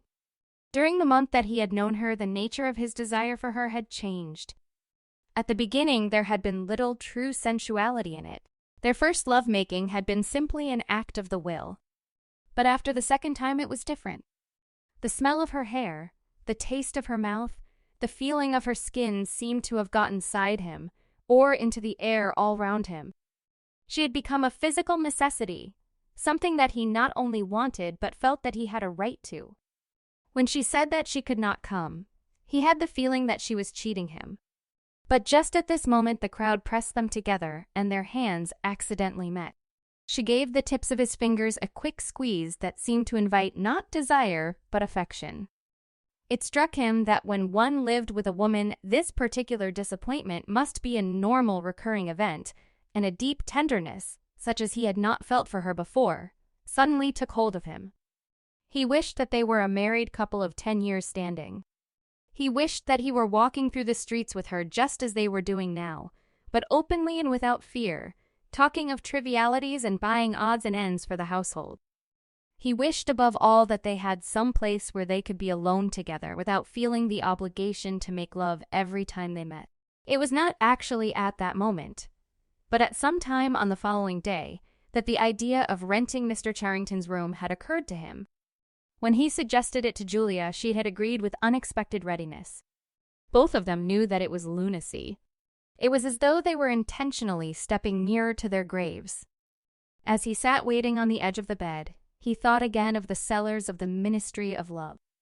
It was curious how that predestined horror moved in and out of one's consciousness. There it lay, fixed in future times, preceding death as surely as 99 precedes 100. One could not avoid it, but one could perhaps postpone it, and yet instead, every now and again, by a conscious, willful act, one chose to shorten the interval before it happened. At this moment there was a quick step on the stairs. Julia burst into the room. She was carrying a tool bag of coarse brown canvas, such as he had sometimes seen her carrying to and fro at the ministry. He started forward to take her in his arms, but she disengaged herself rather hurriedly, partly because she was still holding the tool bag.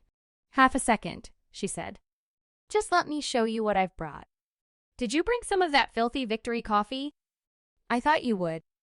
You can chuck it away again because we shan't be needing it. Look here." She fell on her knees, threw open the bag, and tumbled out some spanners and a screwdriver that filled the top part of it. Underneath were a number of neat paper packets. The first packet that she passed to Winston had a strange and yet vaguely familiar feeling. It was filled with some kind of heavy, sand-like stuff which yielded wherever you touched it. "It isn't sugar?" he said. "Real sugar. Not saccharine sugar. And here's a loaf of bread, proper white bread. Not our bloody stuff, and a little pot of jam. And here's a tin of milk, but look. This is the one I'm really proud of. I had to wrap a bit of sacking around it, But she did not need to tell him why she had wrapped it up. The smell was already filling the room, a rich, hot smell which seemed like an emanation from his early childhood, but which one did occasionally meet with even now, blowing down a passageway before a door slammed or diffusing itself mysteriously in a crowded street, sniffed for an instant and then lost again. It's coffee, he murmured, real coffee. It's inner-party coffee. There's a whole kilo here, she said. How did you manage to get hold of all these things? It's all inner-party stuff. There's nothing those swine don't have. Nothing. But of course waiters and servants and people pinch things. And look, I got a little packet of tea as well. Winston had squatted down beside her. He tore open a corner of the packet. It's real tea. Not blackberry leaves. There's been a lot of tea about lately. They've captured India or something, she said vaguely. But listen, dear, I want you to turn your back on me for 3 minutes. Go and sit on the other side of the bed. Don't go too near the window. And don't turn around till I tell you. Winston gazed abstractedly through the muslin curtain. Down in the yard, the red-armed woman was still marching to and fro between the washtub and the line. She took 2 more pegs out of her mouth and sang with deep feeling. They see that time heals all things. They see you can always forget. But the smiles and the tears across the years, they twist my heartstrings yet. She knew the whole driveling song by heart, it seemed. Her voice floated upward with the sweet summer air, very tuneful, charged with a sort of happy melancholy. One had the feeling that she would have been perfectly content if the June evening had been endless and the supply of clothes inexhaustible, to remain there for 1,000 years, pegging out diapers and singing rubbish. It struck him as a curious fact that he had never heard a member of the party singing alone and spontaneously. It would even have seemed slightly unorthodox, a dangerous eccentricity, like talking to oneself. Perhaps it was only when people were somewhere near the starvation level that they had anything to sing about.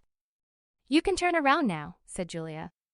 He turned around and for a second almost failed to recognize her. What he had actually expected was to see her naked. But she was not naked. The transformation that had happened was much more surprising than that. She had painted her face. She must have slipped into some shop in the proletarian quarters and bought herself a complete set of makeup materials. Her lips were deeply reddened, her cheeks rouged, her nose powdered. There was even a touch of something under the eyes to make them brighter. It was not very skillfully done, but Winston's standards in such matters were not high. He had never before seen or imagined a woman of the party with cosmetics on her face. The improvement in her appearance was startling.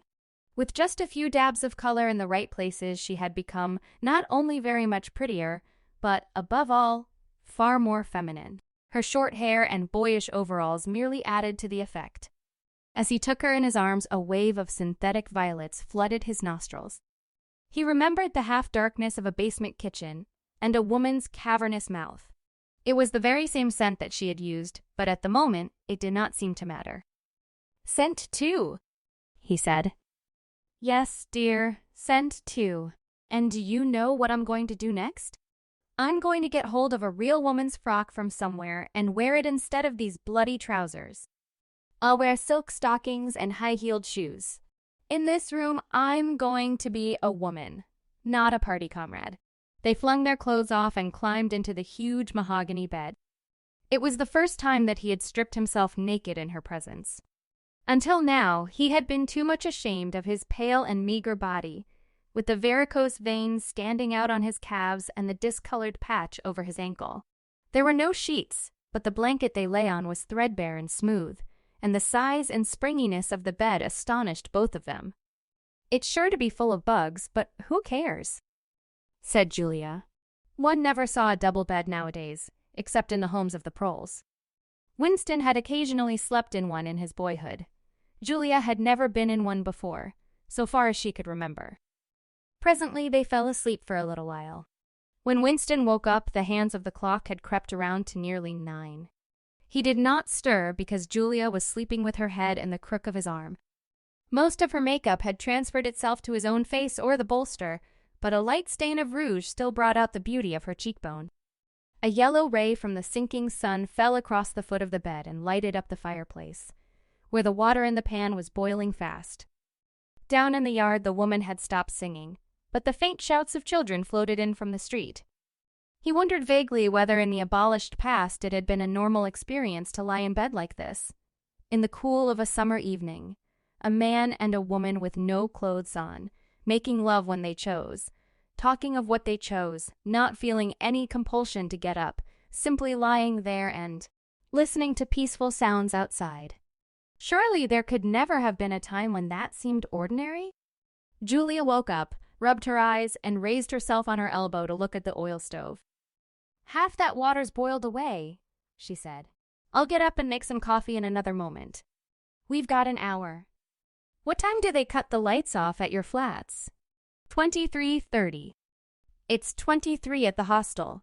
But you have to get in earlier than that because, hey, get out, you filthy brute." She suddenly twisted herself over in the bed, seized a shoe from the floor, and sent it hurtling into the corner with a boyish jerk of her arm, exactly as he had seen her fling the dictionary at Goldston that morning during the 2 minutes hate. "What was it?" he said in surprise. "A rat. I saw him stick his beastly nose out of the wainscoting. There's a hole down there. I gave him a good fright anyway." "Rats," murmured Winston. "In this room." "They're all over the place," said Julia indifferently as she lay down again. "We've even got them in the kitchen at the hostel. Some parts of London are swarming with them." "Did you know they attack children?" "Yes, they do. In some of these streets, a woman daren't leave a baby alone for 2 minutes. It's the great, huge brown ones that do it. And the nasty thing is that the brutes always—" "Don't go on," said Winston with his eyes tightly shut. "Dearest, you've gone quite pale. What's the matter? Did they make you feel sick? Of all horrors in the world, a rat." She pressed herself against him and wound her limbs around him, as though to reassure him with the warmth of her body. He did not reopen his eyes immediately. For several moments he had had the feeling of being back in a nightmare which had recurred from time to time throughout his life. It was always very much the same. He was standing in front of a wall of darkness, and on the other side of it there was something unendurable, something too dreadful to be faced. In the dream, his deepest feeling was always one of self-deception, because he did in fact know what was behind the wall of darkness. With a deadly effort, like wrenching a piece out of his own brain, he could even have dragged the thing into the open. He always woke up without discovering what it was, but somehow it was connected with what Julia had been saying when he cut her short. "I'm sorry," he said. "It's nothing. I don't like rats, that's all. Don't worry, dear. We're not going to have the filthy brutes in here. I'll stuff the hole with a bit of sacking before we go. And next time we come here, I'll bring some plaster and bung it up properly." Already the black instant of panic was half forgotten. Feeling slightly ashamed of himself, he sat up against the bedhead. Julia got out of bed, pulled on her overalls, and made the coffee. The smell that rose from the saucepan was so powerful and exciting that they shut the window lest anybody outside should notice it and become inquisitive. What was even better than the taste of the coffee was the silky texture given to it by the sugar, a thing Winston had almost forgotten after years of saccharine. With one hand in her pocket and a piece of bread and jam in the other, Julia wandered about the room, glancing indifferently at the bookcase, pointing out the best way of repairing the gate-leg table, plumping herself down in the ragged armchair to see if it was comfortable, and examining that absurd 12-hour clock with a sort of tolerant amusement. She brought the glass paperweight over to the bed to have a look at it in a better light. He took it out of her hand, fascinated, as always, by the soft, rain-watery appearance of the glass. "What is it, do you think?" said Julia. "I don't think it's anything I don't think it was ever put to any use. That's what I like about it. It's a little chunk of history that they've forgotten to alter. It's a message from 100 years ago, if one knew how to read it. And that picture over there," she nodded at the engraving on the opposite wall, "would that be 100 years old?" "More. 200, I dare say. One can't tell." It's impossible to discover the age of anything nowadays. She went over to look at it. Here's where that brute stuck his nose out, she said, kicking the wainscoting immediately below the picture. What is this place? I've seen it before somewhere. It's a church, or at least it used to be. Est Clement Danes, its name was. The fragment of rhyme that Mr. Charrington had taught him came back into his head, and he added half nostalgically, Oranges and lemons, say the bells of Est Clements. To his astonishment, she capped the line, You owe me 3 farthings. Say the bells of Est Martins. When will you pay me? Say the bells of Old Bailey. I can't remember how it goes on after that. But anyway, I remember it ends up, Here comes a candle to light you to bed. Here comes a chopper to chop off your head. It was like the 2 halves of a countersign. But there must be another line after the bells of Old Bailey. Perhaps it could be dug out of Mr. Charrington's memory, if he were suitably prompted. Who taught you that? He said. My grandfather. He used to say it to me when I was a little girl. He was vaporized when I was 8 at any rate. He disappeared. I wonder what a lemon was, she added inconsequently. I've seen oranges. They're a kind of round yellow fruit with a thick skin. I can remember lemons, said Winston. They were quite common in the 50s. They were so sour that it set your teeth on edge even to smell them. I bet that picture's got bugs behind it, said Julia. I'll take it down and give it a good clean someday.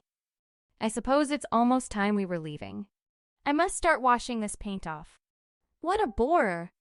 I'll get the lipstick off your face afterwards. Winston did not get up for a few minutes more. The room was darkening. He turned over towards the light and lay gazing into the glass paperweight. The inexhaustibly interesting thing was not the fragment of coral, but the interior of the glass itself. There was such a depth of it, and yet it was almost as transparent as air. It was as though the surface of the glass had been the arch of the sky, enclosing a tiny world with its atmosphere complete. He had the feeling that he could get inside it, and that, in fact, he was inside it, along with the mahogany bed and the gate-leg table and the clock and the steel engraving and the paperweight itself. The paperweight was the room he was in, and the coral was Julia's life and his own, fixed in a sort of eternity at the heart of the crystal. Syme had vanished. A morning came, and he was missing from work. A few thoughtless people commented on his absence. On the next day, nobody mentioned him. On the 3rd day, Winston went into the vestibule of the records department to look at the notice board. One of the notices carried a printed list of the members of the chess committee, of whom Sim had been one. It looked almost exactly as it had looked before nothing had been crossed out, but it was 1 name shorter. It was enough. Syme had ceased to exist. He had never existed. The weather was baking hot. In the labyrinthine ministry, the windowless, air-conditioned rooms kept their normal temperature, but outside the pavement scorched one's feet, and the stench of the tubes at the rush hours was a horror. The preparations for Hate Week were in full swing, and the staffs of all the ministries were working overtime. Processions, meetings, military parades, lectures, waxworks, displays, film shows, telescreen programs all had to be organized. Stands had to be erected, effigies built, slogans coined, songs written, rumors circulated, photographs faked.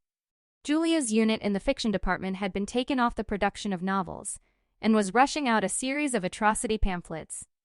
Winston, in addition to his regular work, spent long periods every day in going through back files of the Times and altering and embellishing news items which were to be quoted in speeches. Late at night, when crowds of rowdy proles roamed the streets, the town had a curiously febrile air. The rocket bombs crashed oftener than ever, and sometimes in the far distance there were enormous explosions which no one could explain and about which there were wild rumors. The new tune, which was to be the theme song of Hate Week, the Hate Song, it was called, had already been composed and was being endlessly plugged on the telescreens. It had a savage, barking rhythm which could not exactly be called music, but resembled the beating of a drum. Roared out by hundreds of voices to the tramp of marching feet. It was terrifying! The proles had taken a fancy to it, and in the midnight streets it competed with the still popular It Was Only a Hopeless Fancy.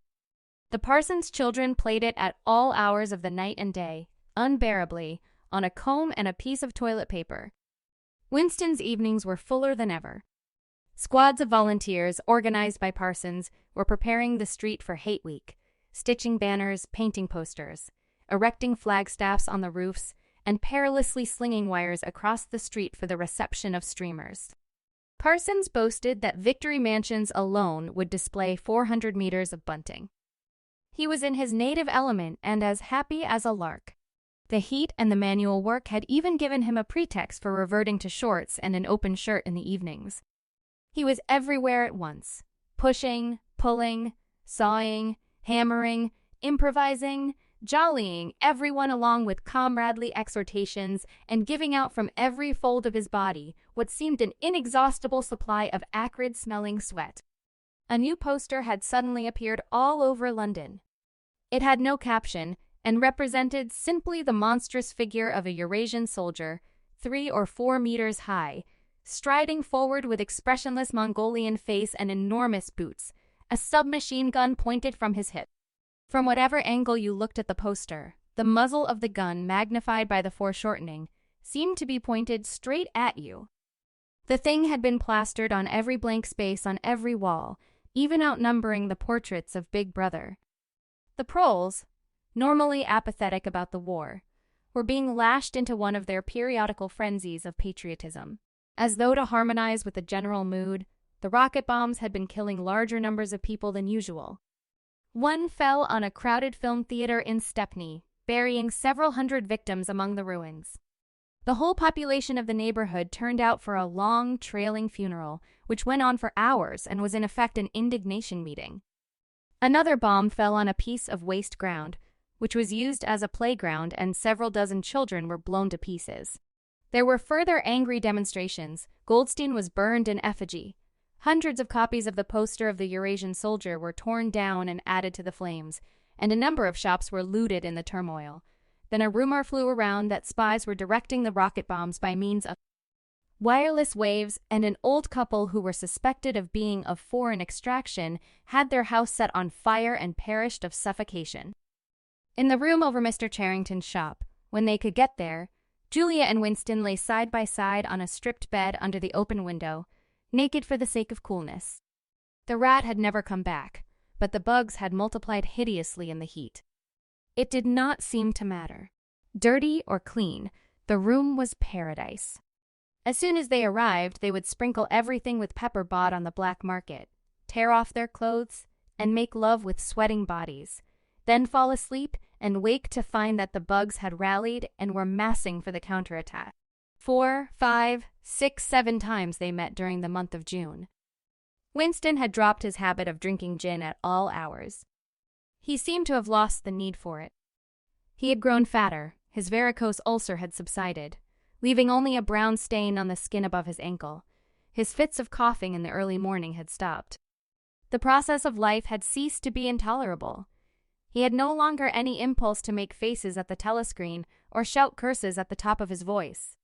Now that they had a secure hiding place, almost a home, it did not even seem a hardship that they could only meet infrequently and for a couple of hours at a time.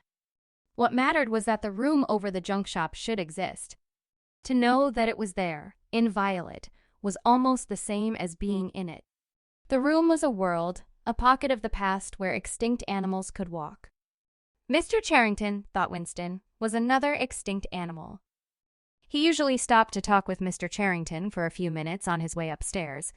The old man seemed seldom or never to go out of doors, and on the other hand to have almost no customers. He led a ghost-like existence between the tiny, dark shop and an even tinier back kitchen where he prepared his meals and which contained, among other things, an unbelievably ancient gramophone with an enormous horn. He seemed glad of the opportunity to talk, wandering about among his worthless stock, with his long nose and thick spectacles and his bowed shoulders in the velvet jacket. He had always vaguely the air of being a collector rather than a tradesman.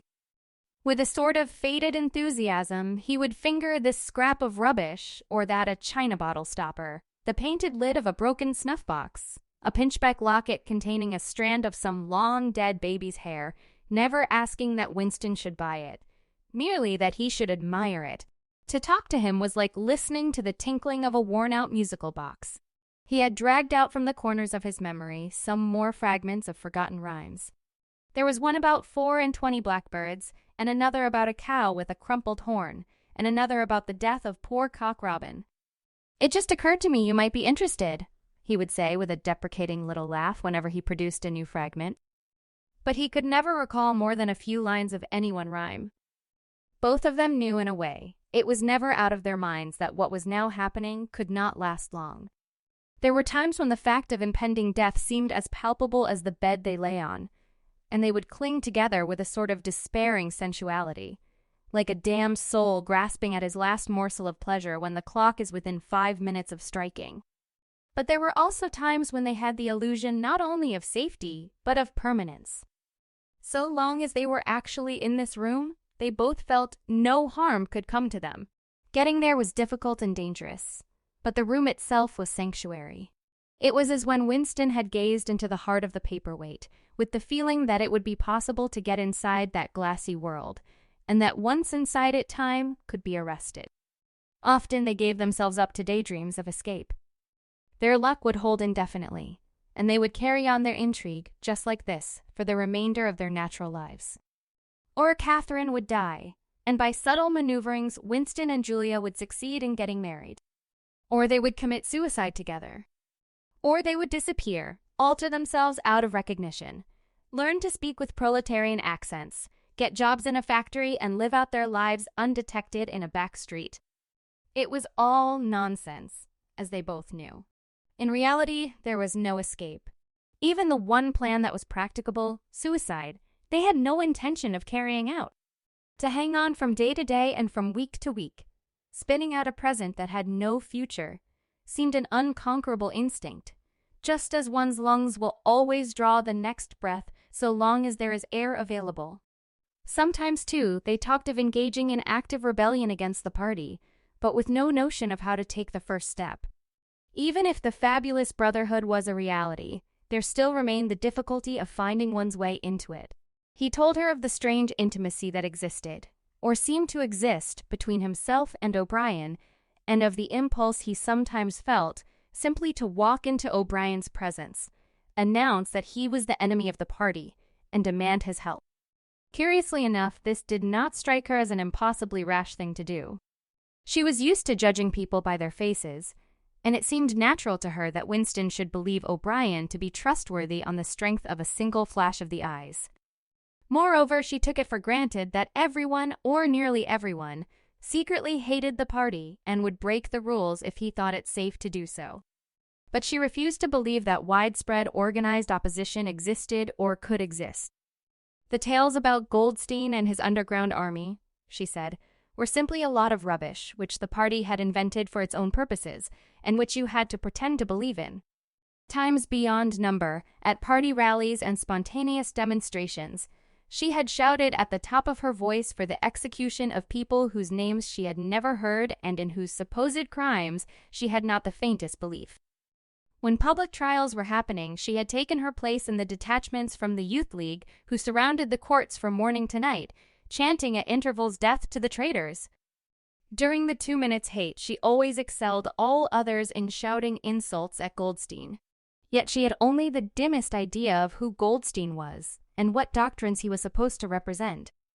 She had grown up since the Revolution and was too young to remember the ideological battles of the 50s and 60s. Such a thing as an independent political movement was outside her imagination, and in any case, the party was invincible. It would always exist, and it would always be the same. You could only rebel against it by secret disobedience, or, at most, by isolated acts of violence such as killing somebody or blowing something up. In some ways, she was far more acute than Winston, and far less susceptible to party propaganda. Once, when he happened in some connection to mention the war against Eurasia, she startled him by saying casually that in her opinion the war was not happening.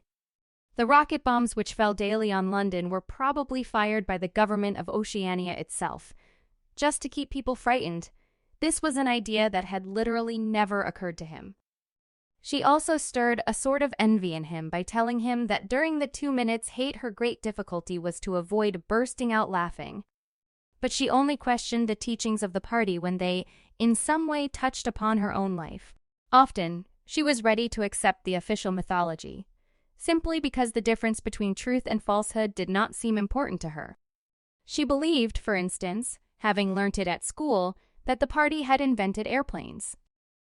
In his own school days, Winston remembered, in the late 50s, it was only the helicopter that the party claimed to have invented. A dozen years later, when Julia was at school, it was already claiming the airplane, one generation more, and it would be claiming the steam engine. And when he told her that airplanes had been in existence before he was born and long before the Revolution, the fact struck her as totally uninteresting. After all, what did it matter who had invented airplanes?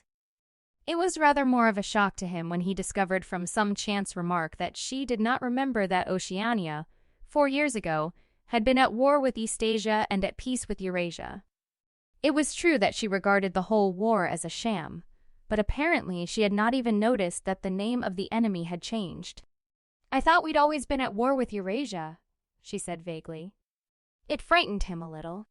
The invention of airplanes dated from long before her birth, but the switchover in the war had happened only 4 years ago, well after she was grown up. He argued with her about it for perhaps a quarter of an hour. In the end, he succeeded in forcing her memory back until she did dimly recall that at one time Eastasia and not Eurasia had been the enemy. But the issue still struck her as unimportant. "Who cares?" she said impatiently. "It's always one bloody war after another, and one knows the news is all lies anyway." Sometimes he talked to her of the records department and the impudent forgeries that he committed there. Such things did not appear to horrify her.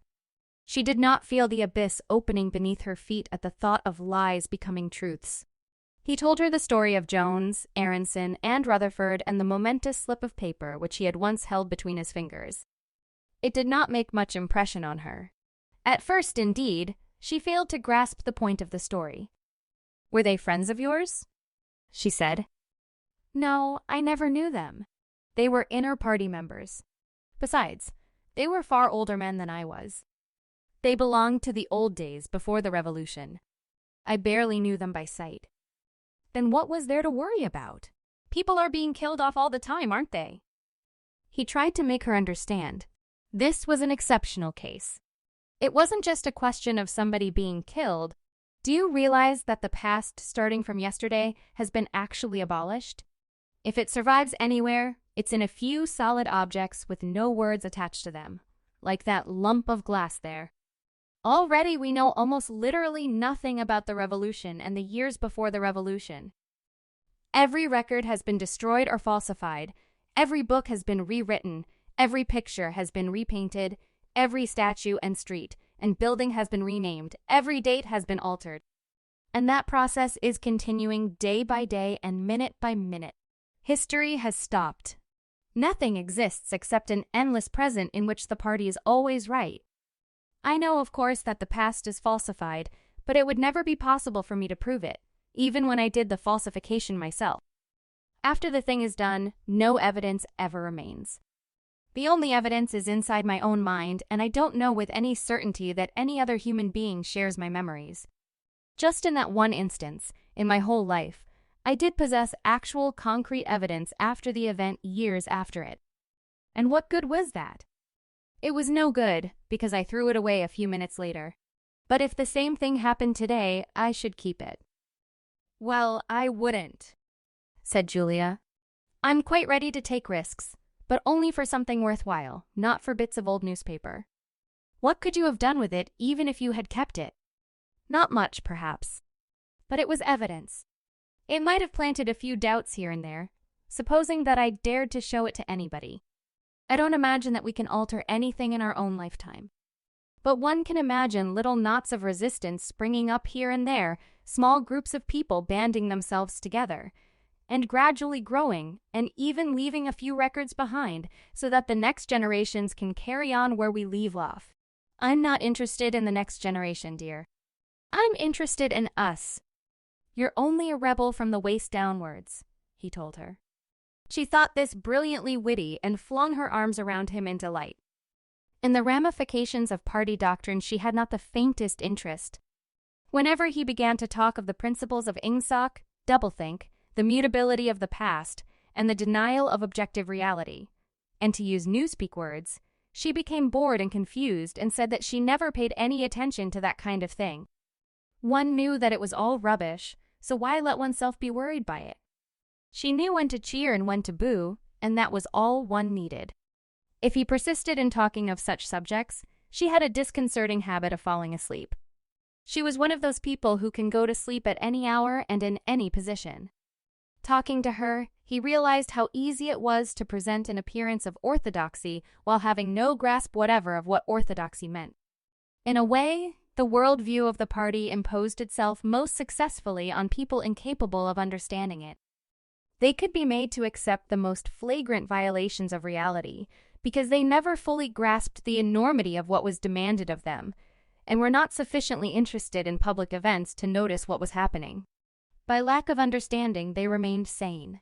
They simply swallowed everything, and what they swallowed did them no harm, because it left no residue behind. Just as a grain of corn will pass undigested through the body of a bird. It had happened at last. The expected message had come.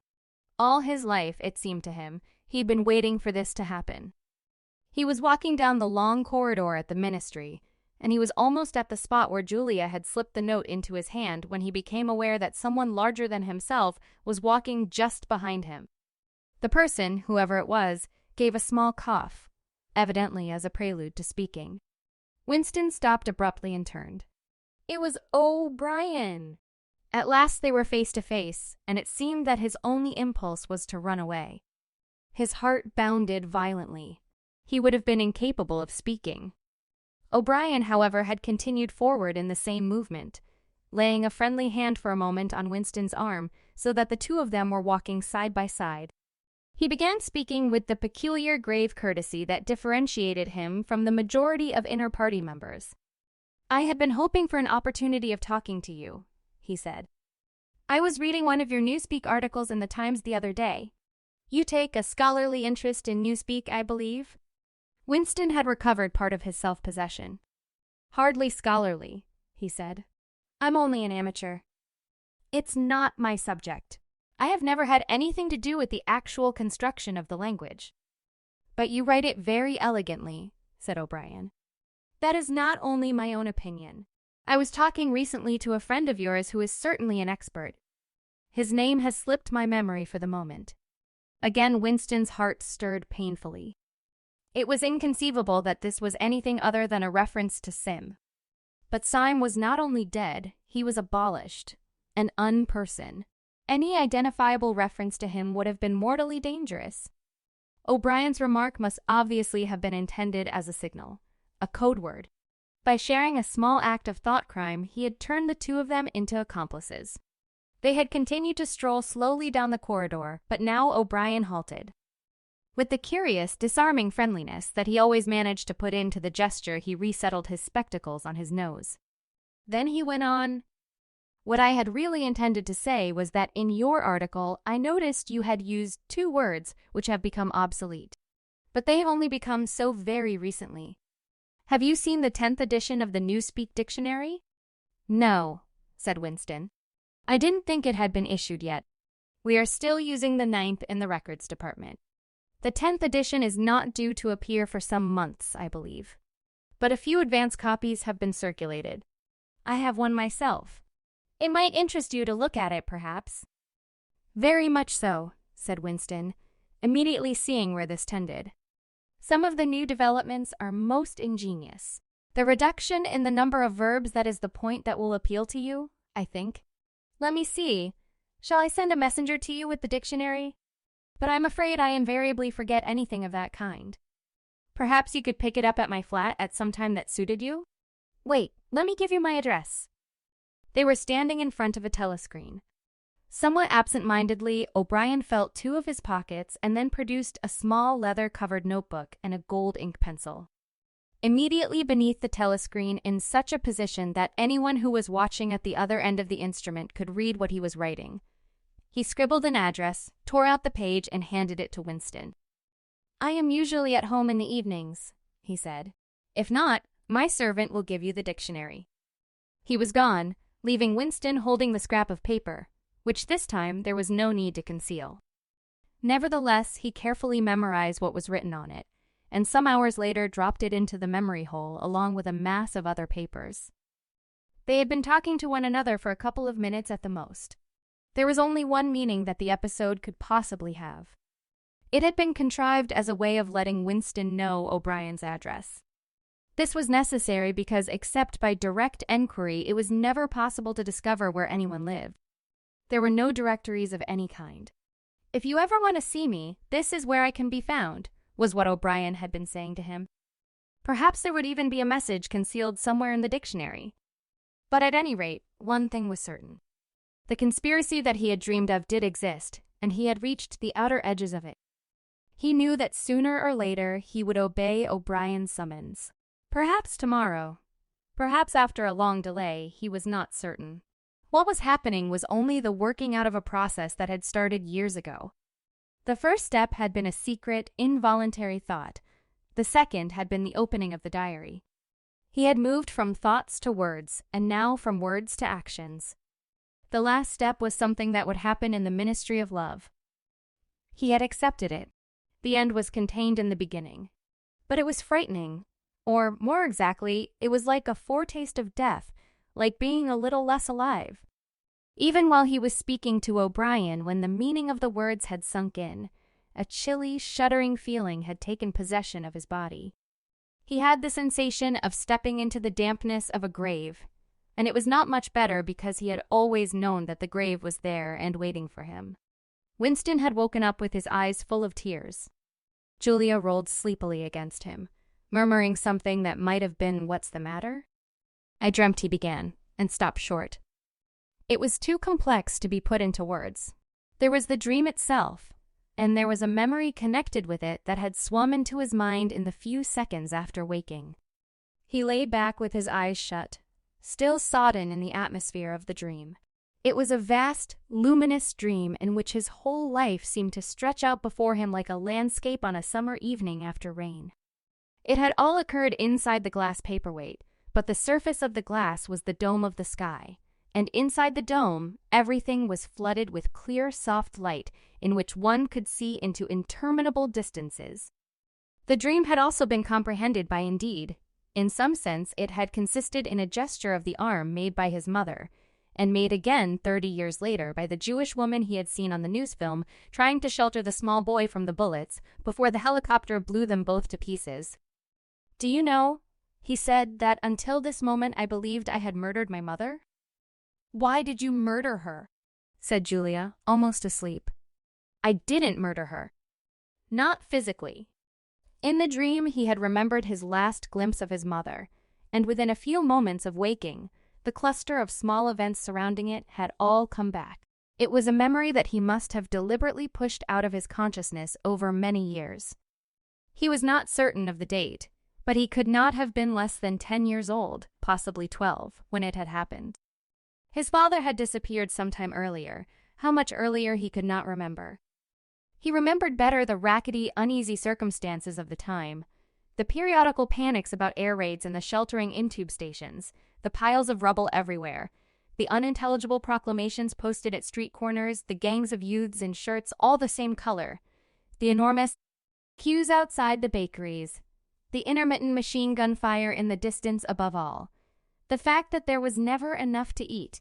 He remembered long afternoons spent with other boys and scrounging around dustbins and rubbish heaps, picking out the ribs of cabbage leaves, potato peelings, sometimes even scraps of stale bread crust from which they carefully scraped away the cinders, and also in waiting for the passing of trucks, which traveled over a certain route and were known to carry cattle feed, and which, when they jolted over the bad patches in the road, sometimes spilt a few fragments of oil cake. When his father disappeared, his mother did not show any surprise or any violent grief, but a sudden change came over her. She seemed to have become completely spiritless. It was evident even to Winston that she was waiting for something that she knew must happen.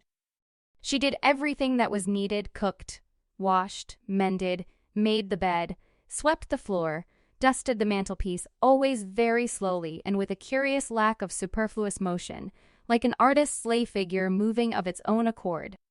Her large, shapely body seemed to relapse naturally into stillness. For hours at a time, she would sit almost immobile on the bed, nursing his young sister, a tiny, ailing, very silent child of 2 or 3, with a face made simian by thinness. Very occasionally, she would take Winston in her arms and press him against her for a long time without saying anything. He was aware, in spite of his youthfulness and selfishness, that this was somehow connected with the never-mentioned thing that was about to happen. He remembered the room where they lived, a dark, close-smelling room that seemed half-filled by a bed with a white counterpane. There was a gas ring in the fender and a shelf where food was kept, and on the landing outside there was a brown earthenware sink, common to several rooms. He remembered his mother's statuesque body bending over the gas ring to stir at something in a saucepan. Above all, he remembered his continuous hunger and the fierce sordid battles at mealtimes. He would ask his mother naggingly, over and over again, why there was not more food. He would shout and storm at her. He even remembered the tones of his voice, which was beginning to break prematurely and sometimes boomed in a peculiar way, or he would attempt a sniveling note of pathos in his efforts to get more than his share. His mother was quite ready to give him more than his share. She took it for granted that he, the boy, should have the biggest portion, but however much she gave him, he invariably demanded more. At every meal she would beseech him not to be selfish and to remember that his little sister was sick and also needed food, but it was no use. He would cry out with rage when she stopped ladling. He would try to wrench the saucepan and spoon out of her hands. He would grab bits from his sister's plate. He knew that he was starving the other two, but he could not help it. The clamorous hunger in his belly seemed to justify him. Between meals, if his mother did not stand guard, he was constantly pilfering at the wretched store of food on the shelf. One day, a chocolate ration was issued. There had been no such issue for weeks or months past. He remembered quite clearly that precious little morsel of chocolate. It was a 2-ounce slab. They still talked about ounces in those days, between the 3 of them. It was obvious that it ought to be divided into 3 equal parts. Suddenly, as though he were listening to somebody else, Winston heard himself demanding in a loud, booming voice that he should be given the whole piece. His mother told him not to be greedy. There was a long, nagging argument that went round and round, with shouts, whines, tears, remonstrances, bargainings. His tiny sister, clinging to her mother with both hands, exactly like a baby monkey, sat looking over her shoulder at him with large, mournful eyes. In the end, his mother broke off 3/4 of the chocolate and gave it to Winston, giving the other quarter to his sister. The little girl took hold of it and looked at it dully, perhaps not knowing what it was. Winston stood watching her for a moment. Then, with a sudden, swift spring, he had snatched the piece of chocolate out of his sister's hand and was fleeing for the door. "Winston, Winston," his mother called after him. "Come back! Give your sister back her chocolate." He stopped but did not come back. His mother's anxious eyes were fixed on his face. Even now he was thinking about the thing he did not know what it was that was on the point of happening. His sister, conscious of having been robbed of something, had set up a feeble wail. His mother drew her arm around the child and pressed its face against her breast. Something in the gesture told him that his sister was dying. He turned and fled down the stairs with the chocolate growing sticky in his hand. He never saw his mother again. After he had devoured the chocolate, he felt somewhat ashamed of himself and hung about in the streets for several hours, until hunger drove him home. When he came back, his mother had disappeared. This was already becoming normal at that time. Nothing was gone from the room except his mother and his sister. They had not taken any clothes, not even his mother's overcoat. To this day, he did not know with any certainty that his mother was dead. It was perfectly possible that she had merely been sent to a forced labor camp. As for his sister, she might have been removed, like Winston himself, to one of the colonies for homeless children, reclamation centers, they were called, which had grown up as a result of the Civil War. Or she might have been sent to the labor camp along with his mother, or simply left somewhere, or other to die. The dream was still vivid in his mind, especially the enveloping, protecting gesture of the arm in which its whole meaning seemed to be contained. His mind went back to another dream of 2 months ago. exactly as his mother had sat on the dingy white quilted bed, with the child clinging to her. So she had sat in the sunken ship far underneath him, and drowning deeper every minute, but still looking up at him through the darkening water. He told Julia the story of his mother's disappearance. Without opening her eyes, she rolled over and settled herself into a more comfortable position. "I expect you were a beastly little swine in those days," she said indistinctly. "All children are swine." "Yes, but the real point of the story." From her breathing, it was evident that she was going off to sleep again. He would have liked to continue talking about his mother. He did not suppose, from what he could remember of her, that she had been an unusual woman, still less an intelligent one, and yet she had possessed a kind of nobility, a kind of purity, simply because the standards that she obeyed were private ones. Her feelings were her own, and could not be altered from outside. It would not have occurred to her that an action which is ineffectual thereby becomes meaningless. If you loved someone, you loved him, and when you had nothing else to give, you still gave him love. When the last of the chocolate was gone, his mother had clasped the child in her arms. It was no use. It changed nothing. It did not produce more chocolate. It did not avert the child's death or her own. But it seemed natural to her to do it.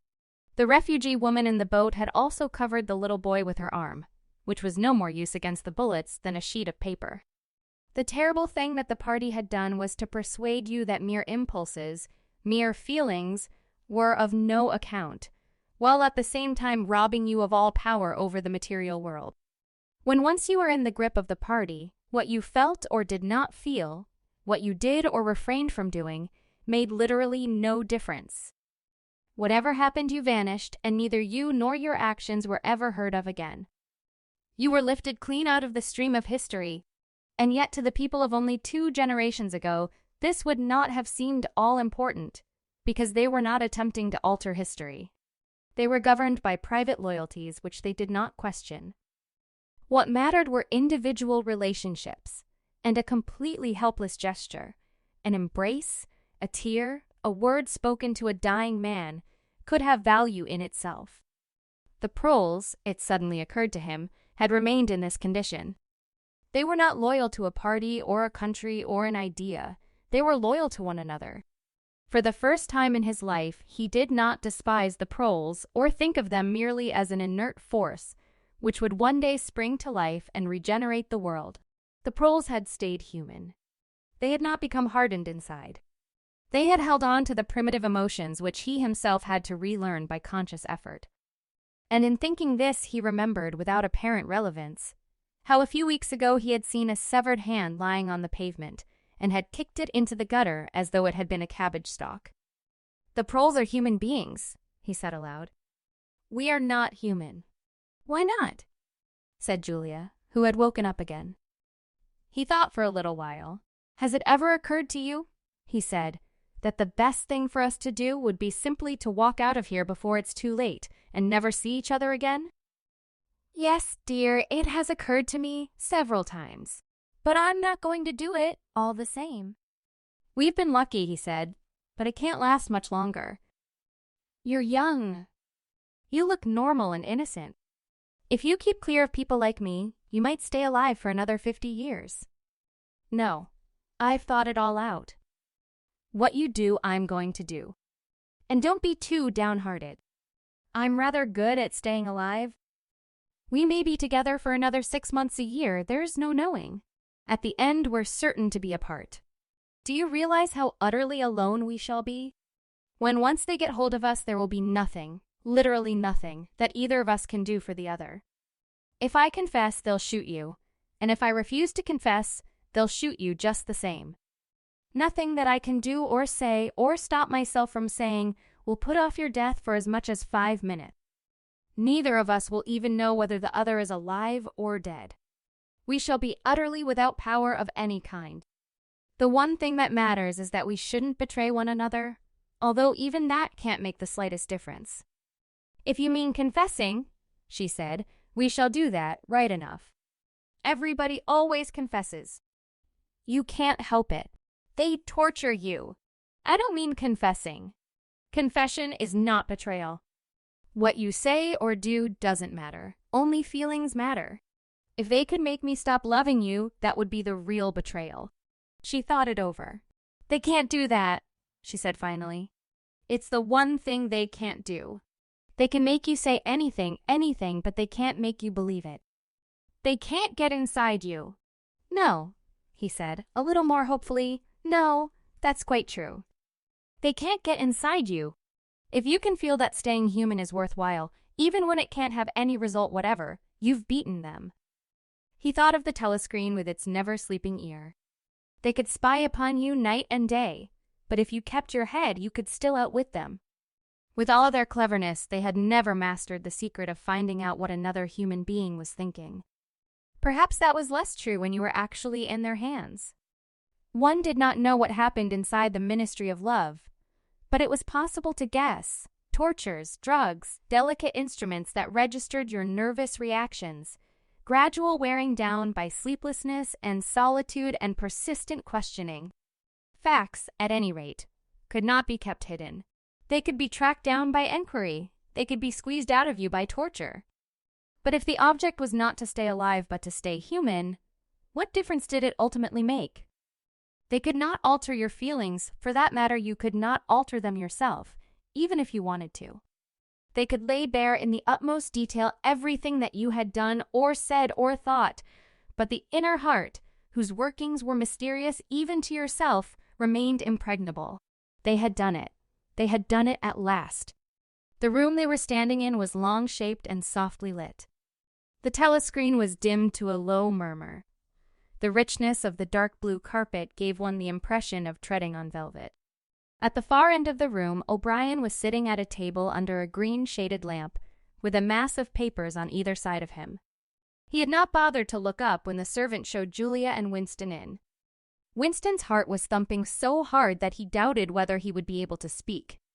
They had done it at last, was all he could think. It had been a rash act to come here at all, and sheer folly to arrive together, though it was true that they had come by different routes and only met on O'Brien's doorstep. But merely to walk into such a place needed an effort of the nerve. It was only on very rare occasions that one saw inside the dwelling places of the inner party, or even penetrated into the quarter of the town where they lived. The whole atmosphere of the huge block of flats, the richness and spaciousness of everything, the unfamiliar smells of good food and good tobacco, the silent and incredibly rapid lifts sliding up and down, the white-jacketed servants hurrying to and fro, everything was intimidating. Although he had a good pretext for coming here, he was haunted at every step by the fear that a black-uniformed guard would suddenly appear from round the corner, demand his papers, and order him to get out. O'Brien's servant, however, had admitted the two of them without demur. He was a small, dark-haired man in a white jacket with a diamond-shaped, completely expressionless face, which might have been that of a Chinese. The passage down which he led them was softly carpeted, with cream-papered walls and white wainscoting, all exquisitely clean. That, too, was intimidating. Winston could not remember ever to have seen a passageway whose walls were not grimy from the contact of human bodies. O'Brien had a slip of paper between his fingers and seemed to be studying it intently. His heavy face, bent down so that one could see the line of the nose, looked both formidable and intelligent. For perhaps 20 seconds he sat without stirring. Then he pulled the speakwrite towards him and rapped out a message in the hybrid jargon of the ministries. Items 1,5,7 approved full-wise stop suggestion contained item 6 double plus ridiculous verging crime think, cancel stop unproceed construction-wise anti-getting, plus full estimates machinery overheads, stop end message. He rose deliberately from his chair and came towards them across the soundless carpet. A little of the official atmosphere seemed to have fallen away from him with the newspeak words, but his expression was grimmer than usual, as though he were not pleased at being disturbed. The terror that Winston already felt was suddenly shot through by a streak of ordinary embarrassment. It seemed to him quite possible that he had simply made a stupid mistake. For what evidence had he in reality that O'Brien was any kind of political conspirator? Nothing but a flash of the eyes and a single equivocal remark. Beyond that, only his own secret imaginings, founded on a dream. He could not even fall back on the pretense that he had come to borrow the dictionary, because in that case, Julia's presence was impossible to explain. As O'Brien passed the telescreen, a thought seemed to strike him.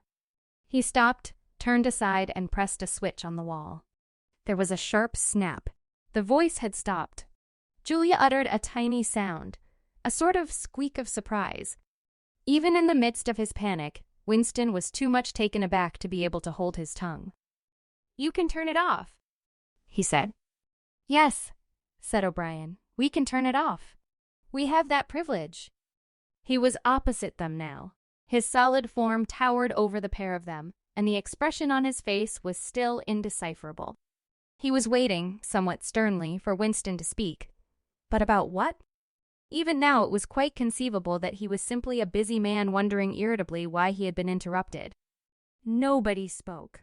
After the stopping of the telescreen, the room seemed deadly silent. The seconds marched past, enormous. With difficulty, Winston continued to keep his eyes fixed on O'Brien's.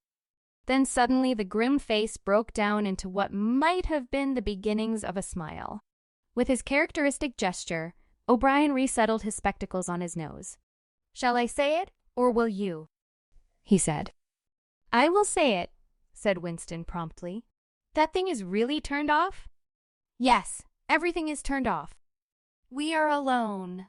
We have come here because—" He paused, realizing for the first time the vagueness of his own motives. Since he did not in fact know what kind of help he expected from O'Brien, it was not easy to say why he had come here. He went on, conscious that what he was saying must sound both feeble and pretentious.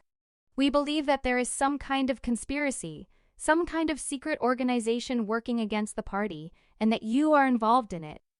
We want to join it and work for it. We are enemies of the party. We disbelieve in the principles of Ingsoc. We are thought criminals. We are also adulterers. I tell you this because we want to put ourselves at your mercy. If you want us to incriminate ourselves in any other way, we are ready." He stopped and glanced over his shoulder with the feeling that the door had opened. Sure enough, the little yellow-faced servant had come in without knocking. Winston saw that he was carrying a tray with a decanter and glasses. "Martin is one of us," said O'Brien impassively. "Bring the drinks over here, Martin. Put them on the round table. Have we enough chairs? Then we may as well sit down and talk in comfort. Bring a chair for yourself, Martin. This is business. You can stop being a servant for the next 10 minutes. The little man sat down, quite at his ease, and yet still with a servant-like air, the air of a valet enjoying a privilege. Winston regarded him out of the corner of his eye. It struck him that the man's whole life was playing a part, and that he felt it to be dangerous to drop his assumed personality even for a moment. O'Brien took the decanter by the neck and filled up the glasses with a dark red liquid. It aroused in Winston dim memories of something seen long ago on a wall, or a hoarding of vast bottle composed of electric lights, which seemed to move up and down and pour its contents into a glass. Seen from the top, the stuff looked almost black, but in the decanter it gleamed like a ruby. It had a sour, sweet smell. He saw Julia pick up her glass and sniff at it with frank curiosity. "It is called wine," said O'Brien with a faint smile. "You will have read about it in books, no doubt." "Not much of it gets to the outer party, I'm afraid." His face grew solemn again, and he raised his glass. "I think it is fitting that we should begin by drinking a health. To our leader, to Emmanuel Goldstein." Winston took up his glass with a certain eagerness. Wine was a thing he had read and dreamed about. Like the glass paperweight or Mr. Charrington's half-remembered rhymes, it belonged to the vanished romantic past, the olden time as he liked to call it in his secret thoughts. For some reason he had always thought of wine as having an intensely sweet taste, like that of blackberry jam, and an immediate intoxicating effect. Actually, when he came to swallow it, the stuff was distinctly disappointing. The truth was that after years of gin drinking, he could barely taste it. He set down the empty glass. "Then there is such a person as Goldstein?" he said. "Yes, there is such a person, and he is alive. Where? I do not know. And the conspiracy, the organization? Is it real? It is not simply an invention of the thought police? No, it is real. The Brotherhood, we call it. You will never learn much more about the Brotherhood than that it exists and that you belong to it. I will come back to that presently. He looked at his wristwatch. It is unwise even for members of the inner party to turn off the telescreen for more than half an hour. You ought not to have come here together, and you will have to leave separately. You, comrade! He bowed his head to Julia, will leave first. We have about 20 minutes at our disposal. You will understand that I must start by asking you certain questions. In general terms, what are you prepared to do? Anything that we are capable of, said Winston. O'Brien had turned himself a little in his chair so that he was facing Winston. He almost ignored Julia, seeming to take it for granted that Winston could speak for her. For a moment the lids flitted down over his eyes. He began asking his questions in a low, expressionless voice, as though this were a routine, a sort of catechism, most of whose answers were known to him already. You are prepared to give your lives? Yes. You are prepared to commit murder? Yes. To commit acts of sabotage, which may cause the death of hundreds of innocent people? Yes. To betray your country to foreign powers? Yes. You are prepared to cheat, to forge, to blackmail, to corrupt the minds of children, to distribute habit-forming drugs, to encourage prostitution, to disseminate venereal diseases, to do anything which is likely to cause demoralization and weaken the power of the party? Yes. If, for example, it would somehow serve our interest to throw sulfuric acid in a child's face, are you prepared to do that? Yes. You are prepared to lose your identity and live out the rest of your life as a waiter or a dock worker? Yes. You are prepared to commit suicide if and when we order you to do so? Yes. You are prepared, the two of you, to separate and never see one another again? No, broke in Julia. It appeared to Winston that a long time passed before he answered.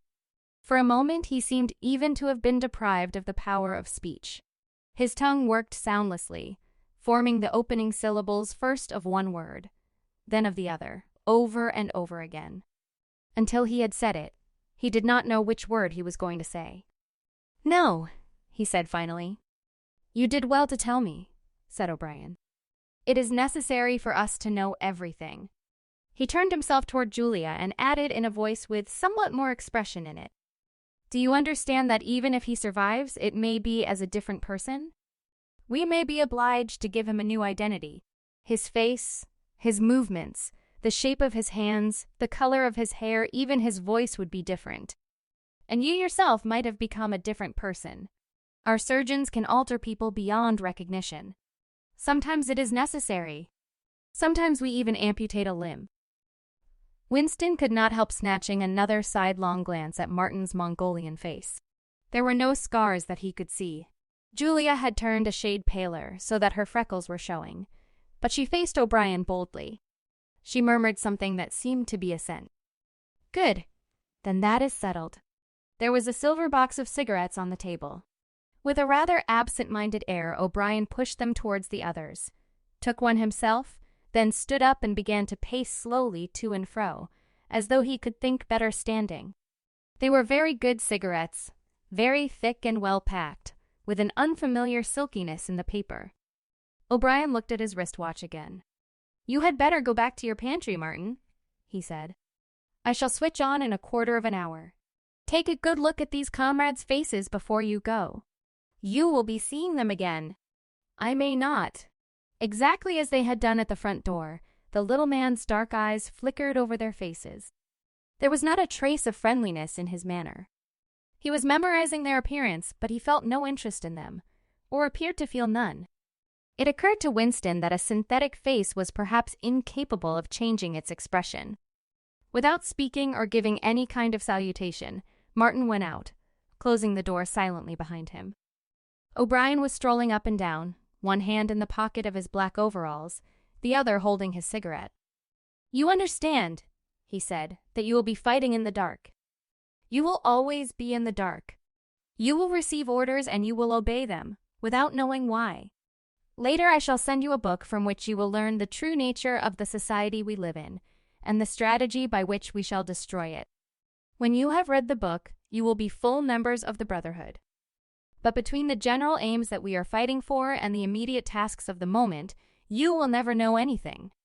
I tell you that the Brotherhood exists, but I cannot tell you whether it numbers 100 members or 10 million.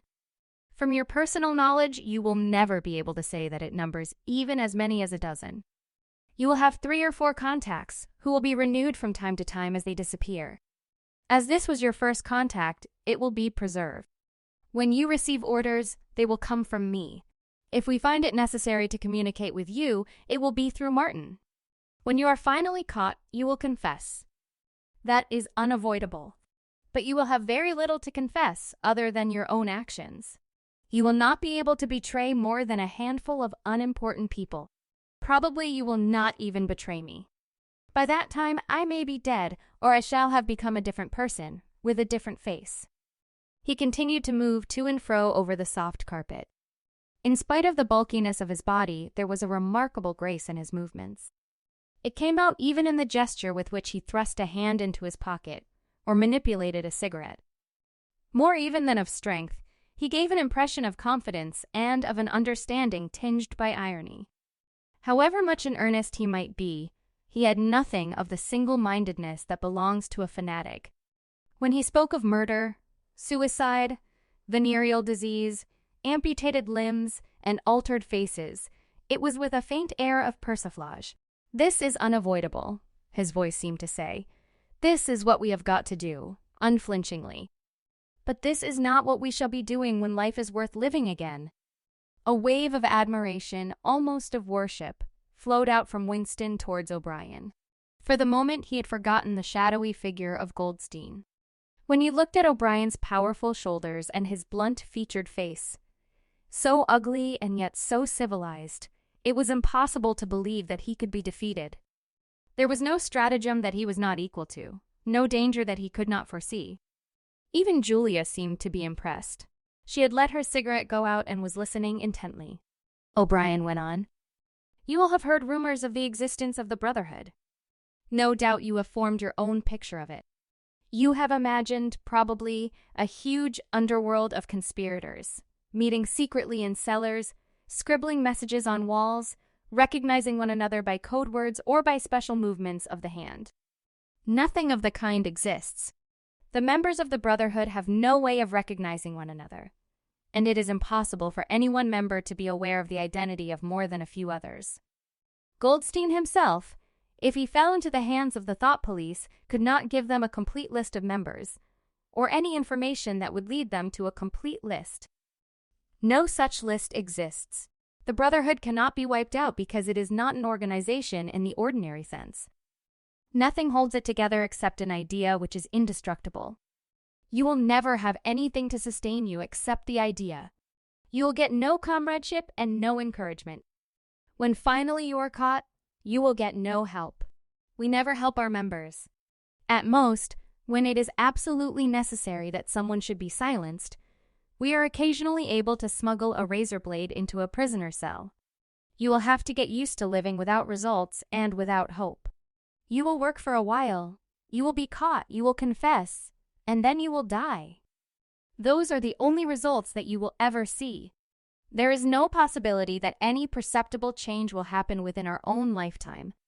We are the dead. Our only true life is in the future.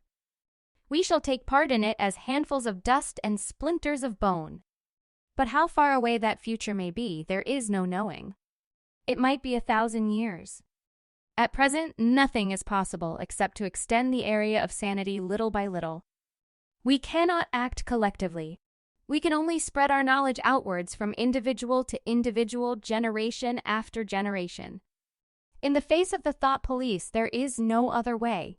He halted and looked for the 3rd time at his wristwatch. It is almost time for you to leave, comrade, he said to Julia. Wait. The decanter is still half full. He filled the glasses and raised his own glass by the stem. What shall it be this time? He said, still with the same faint suggestion of irony. To the confusion of the thought police? To the death of Big Brother? To humanity? To the future? To the past, said Winston. The past is more important, agreed O'Brien gravely.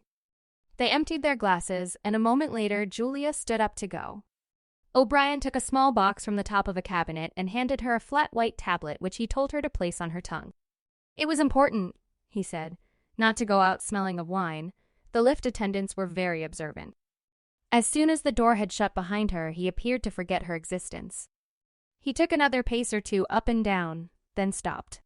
There are details to be settled, he said. I assume that you have a hiding place of some kind? Winston explained about the room over Mr. Charrington's shop. That will do for the moment. Later, we will arrange something else for you. It is important to change one's hiding place frequently. Meanwhile, I shall send you a copy of the book Even O'Brien. Winston noticed, seemed to pronounce the words as though they were in italics Goldstein's book. You understand, as soon as possible. It may be some days before I can get hold of one. There are not many in existence, as you can imagine. The thought police hunt them down and destroy them almost as fast as we can produce them. It makes very little difference. The book is indestructible. If the last copy were gone, we could reproduce it almost word for word. Do you carry a briefcase to work with you? He added. As a rule, yes. What is it like? Black, very shabby, with 2 straps. Black, 2 straps, very shabby good. One day in the fairly near future, I cannot give a date, one of the messages among your morning's work will contain a misprinted word, and you will have to ask for a repeat. On the following day, you will go to work without your briefcase. At some time during the day, in the street, a man will touch you on the arm and say, I think you have dropped your briefcase. The one he gives you will contain a copy of Goldstein's book. You will return it within 14 days. They were silent for a moment. There are a couple of minutes before you need go, said O'Brien. We shall meet again if we do meet again. Winston looked up at him. In the place where there is no darkness? He said hesitantly.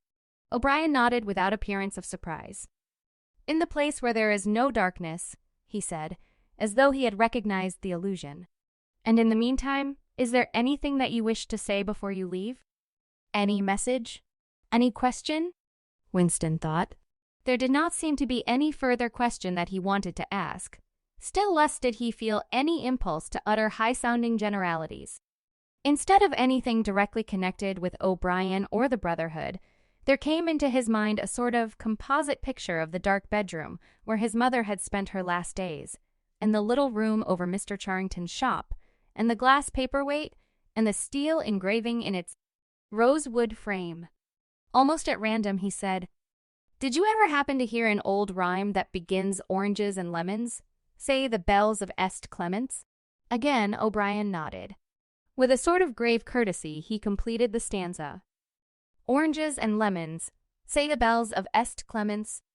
You owe me 3 farthings. Say the bells of St. Martin's. When will you pay me? Say the bells of Old Bailey. When I grow rich, say the bells of Shoreditch. You knew the last line, said Winston. Yes, I knew the last line. And now I am afraid it is time for you to go. But wait, you had better let me give you one of these tablets. As Winston stood up, O'Brien held out a hand. His powerful grip crushed the bones of Winston's palm. At the door, Winston looked back, but O'Brien seemed already to be in process of putting him out of mind. He was waiting with his hand on the switch that controlled the telescreen. Beyond him, Winston could see the writing table with its green-shaded lamp, and the speakwrite and the wire baskets deep laden with papers. The incident was closed. Within 30 seconds, it occurred to him O'Brien would be back at his interrupted and important work on behalf of the party. Winston was gelatinous with fatigue. Gelatinous was the right word. It had come into his head spontaneously. His body seemed to have not only the weakness of a jelly, but its translucency. He felt that if he held up his hand, he would be able to see the light through it. All the blood and lymph had been drained out of him by an enormous debauch of work, leaving only a frail structure of nerves, bones, and skin. All sensations seemed to be magnified. His overalls fretted his shoulders. The pavement tickled his feet. Even the opening and closing of a hand was an effort that made his joints creak. He had worked more than 90 hours in 5 days. So had everyone else in the ministry. Now it was all over, and he had literally nothing to do. No party work of any description until tomorrow morning. He could spend 6 hours in the hiding place and another 9 in his own bed. Slowly, in mild afternoon sunshine, he walked up a dingy street in the direction of Mr. Charrington's shop, keeping one eye open for the patrols, but irrationally convinced that this afternoon there was no danger of anyone interfering with him. The heavy briefcase that he was carrying bumped against his knee at each step, sending a tingling sensation up and down the skin of his leg. Inside it was the book, which he had now had in his possession for 6 days and had not yet opened, nor even looked at. On the 6th day of Hate Week, after the processions, the speeches, the shouting, the singing, the banners, the posters, the films, the waxworks, the rolling of drums and squealing of trumpets, the tramp of marching feet, the grinding of the caterpillars of tanks, the roar of massed planes, the booming of guns after 6 days of this, when the great orgasm was quivering to its climax and the general hatred of Eurasia had boiled up into such delirium that if the crowd could have got their hands on the 2,000 Eurasian war criminals who were to be publicly hanged on the last day of the proceedings, they would unquestionably have torn them to pieces. At just this moment, it had been announced that Oceania was not after all at war with Eurasia. Oceania was at war with Estasia. Eurasia was an ally. There was, of course, no admission that any change had taken place. Merely it became known with extreme suddenness and everywhere at once that Eastasia and not Eurasia was the enemy. Winston was taking part in a demonstration in one of the central London squares at the moment when it happened. It was night, and the white faces and the scarlet banners were luridly floodlit. The square was packed with several thousand people, including a block of about 1,000 schoolchildren in the uniform of the spies. On a scarlet-draped platform, an orator of the inner party, a small, lean man with disproportionately long arms and a large, bald skull over which a few lank locks straggled, was haranguing the crowd. A little Rumpelstiltskin figure contorted with hatred. He gripped the neck of the microphone with one hand while the other, enormous at the end of a bony arm, clawed the air menacingly above his head. His voice, made metallic by the amplifiers, boomed forth an endless catalogue of atrocities: massacres, deportations, lootings, rapings, torture of prisoners, bombing of civilians, lying propaganda, unjust aggressions, broken treaties. It was almost impossible to listen to him without being first convinced and then maddened.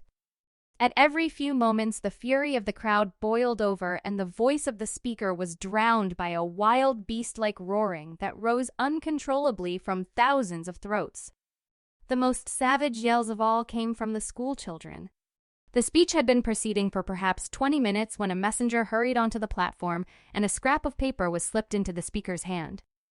He unrolled and read it without pausing in his speech. Nothing altered in his voice or manner, or in the content of what he was saying, but suddenly the names were different. Without words said, a wave of understanding rippled through the crowd. Oceania was at war with Eastasia. The next moment there was a tremendous commotion. The banners and posters with which the square was decorated were all wrong. Quite half of them had the wrong faces on them. It was sabotage. The agents of Goldstein had been at work. There was a riotous interlude while posters were ripped from the walls, banners torn to shreds and trampled underfoot. The spies performed prodigies of activity in clambering over the rooftops and cutting the streamers that fluttered from the chimneys. But within 2 or 3 minutes, it was all over. The orator, still gripping the neck of the microphone, his shoulders hunched forward, his free hand clawing at the air, had gone straight on with his speech. 1 minute more, and the feral roars of rage were again bursting from the crowd. The hate continued exactly as before, except that the target had been changed.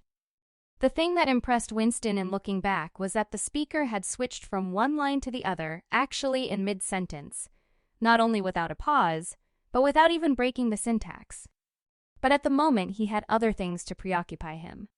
It was during the moment of disorder while the posters were being torn down that a man whose face he did not see had tapped him on the shoulder and said, "Excuse me, I think you've dropped your briefcase."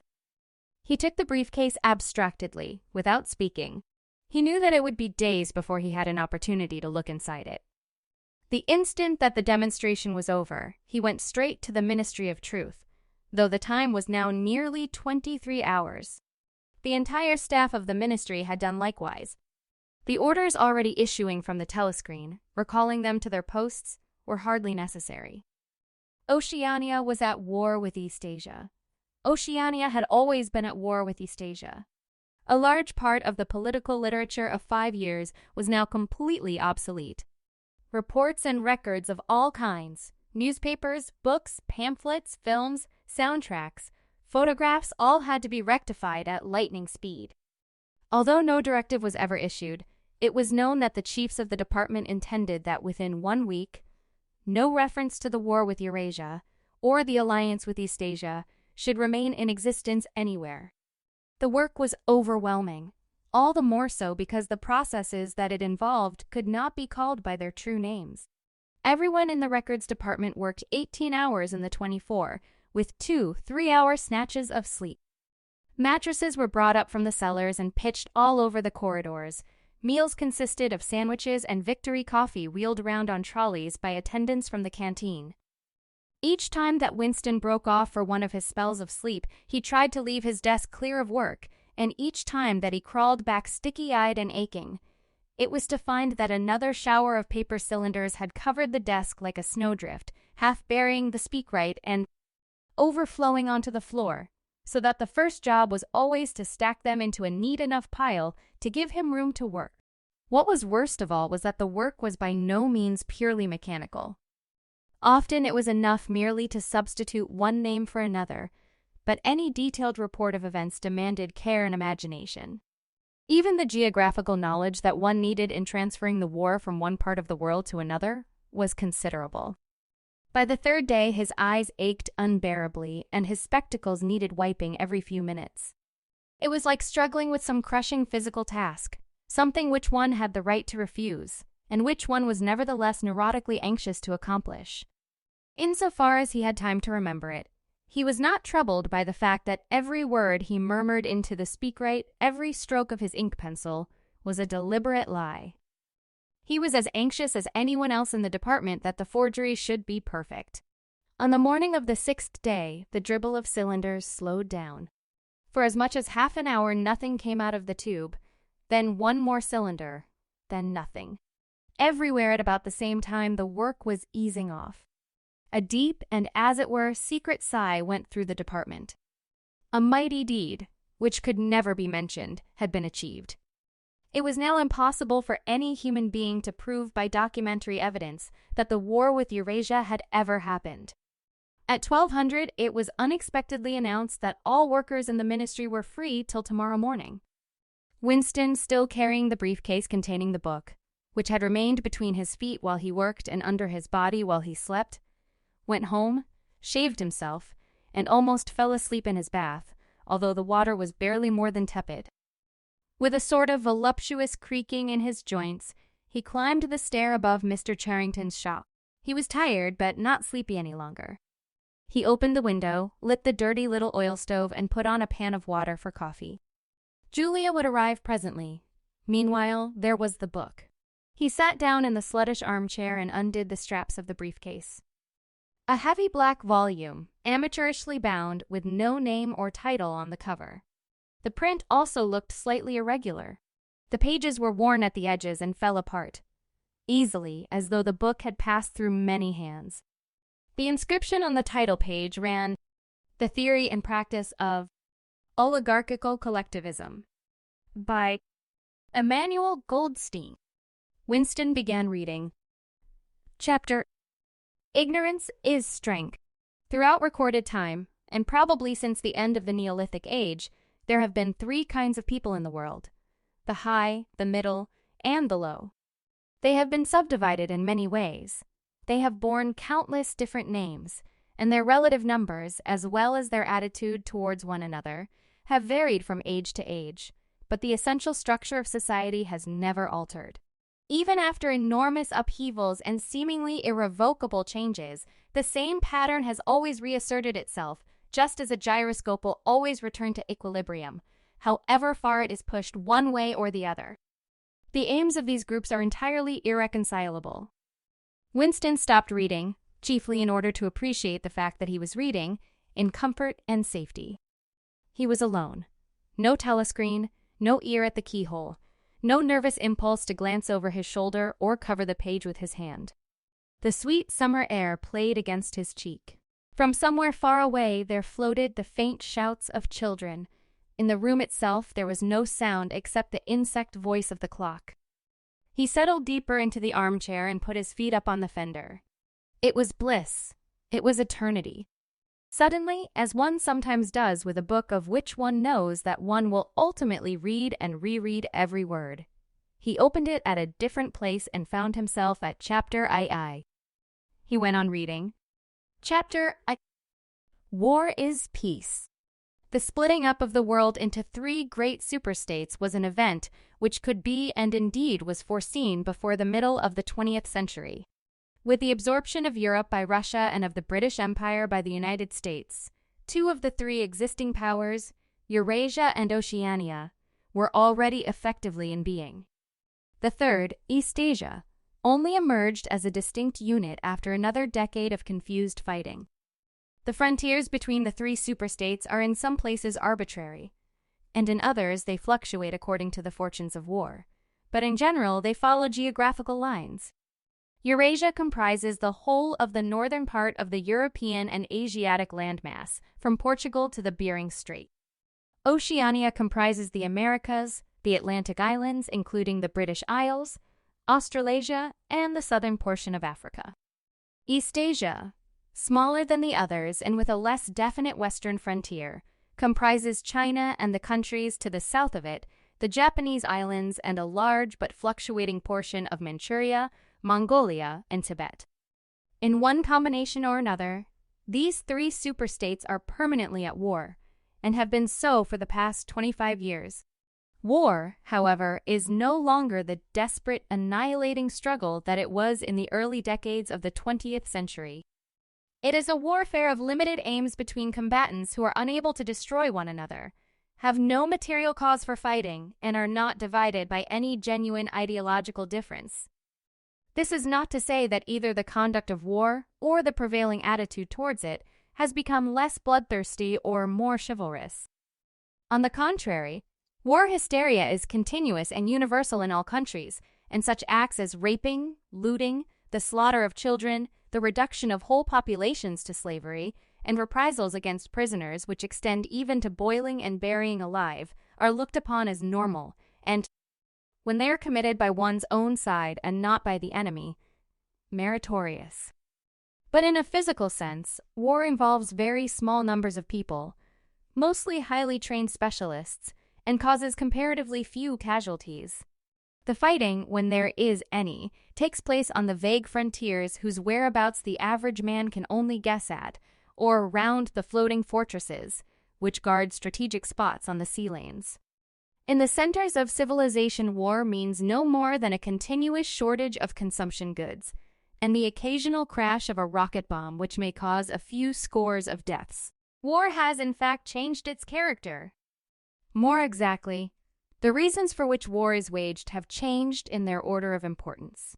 Motives which were already present to some small extent in the great wars of the early 20th century have now become dominant and are consciously recognized and acted upon.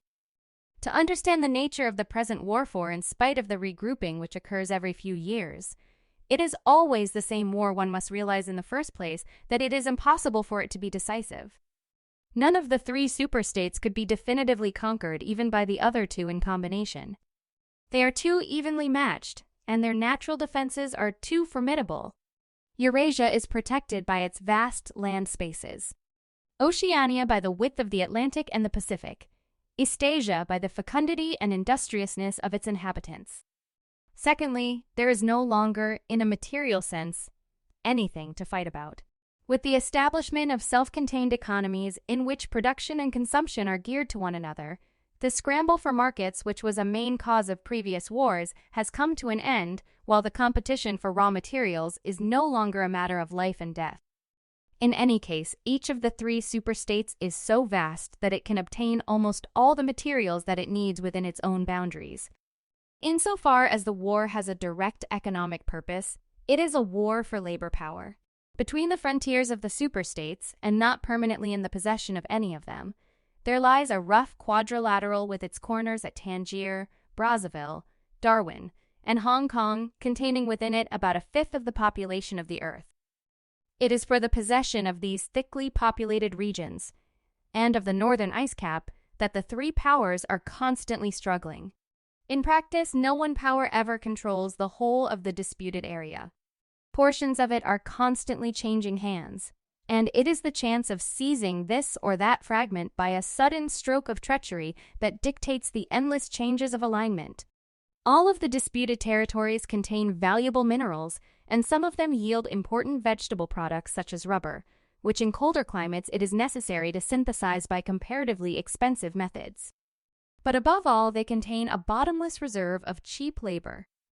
Whichever power controls equatorial Africa, or the countries of the Middle East, or southern India, or the Indonesian archipelago, disposes also of the bodies of scores or hundreds of millions of ill-paid and hard-working coolies.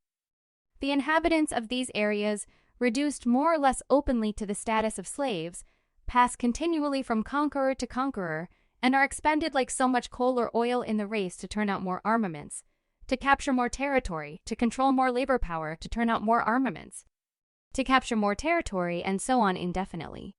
It should be noted that the fighting never really moves beyond the edges of the disputed areas.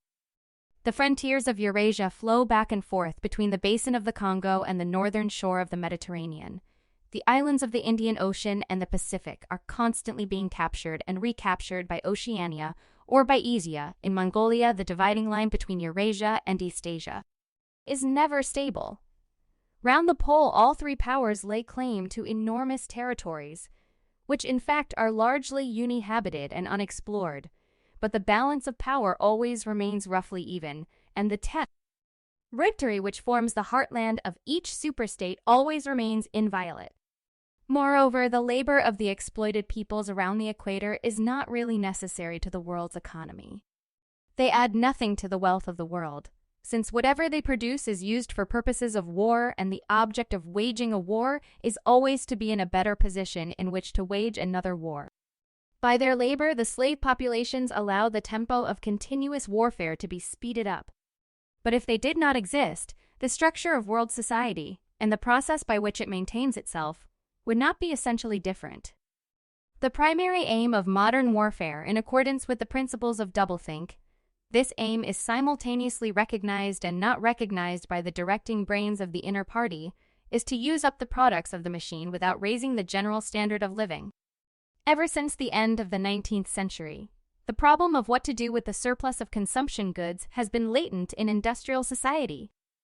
At present, when few human beings even have enough to eat, this problem is obviously not urgent, and it might not have become so, even if no artificial processes of destruction had been at work. The world of today is a bare, hungry, dilapidated place compared with the world that existed before 1914, and still more so if compared with the imaginary future to which the people of that period looked forward. In the early 20th century, the vision of a future society unbelievably rich, leisured, orderly, and efficient, a glittering, antiseptic world of glass and steel, and snow-white concrete was part of the consciousness of nearly every literate person. Science and technology were developing at a prodigious speed, and it seemed natural to assume that they would go on developing. This failed to happen, partly because of the impoverishment caused by a long series of wars and revolutions, partly because scientific and technical progress depended on the empirical habit of thought, which could not survive in a strictly regimented society. As a whole, the world is more primitive today than it was 50 years ago. Certain backward areas have advanced, and various devices, always in some way connected with warfare and police espionage, have been developed, but experiment and invention have largely stopped, and the ravages of the atomic war of the 1950s have never been fully repaired. Nevertheless, the dangers inherent in the machine are still there. From the moment when the machine first made its appearance, it was clear to all thinking people that the need for human drudgery, and therefore to a great extent for human inequality, had disappeared. If the machine were used deliberately for that end, hunger, overwork, dirt, illiteracy, and disease could be eliminated within a few generations. And in fact, without being used for any such purpose, but by a sort of automatic process by producing wealth which it was sometimes impossible not to distribute, the machine did raise the living standards of the average human being very greatly over a period of about 50 years at the end of the 19th and the beginning of the 20th centuries. But it was also clear that an all-round increase in wealth threatened the destruction indeed, in some sense, was the destruction of a hierarchical society.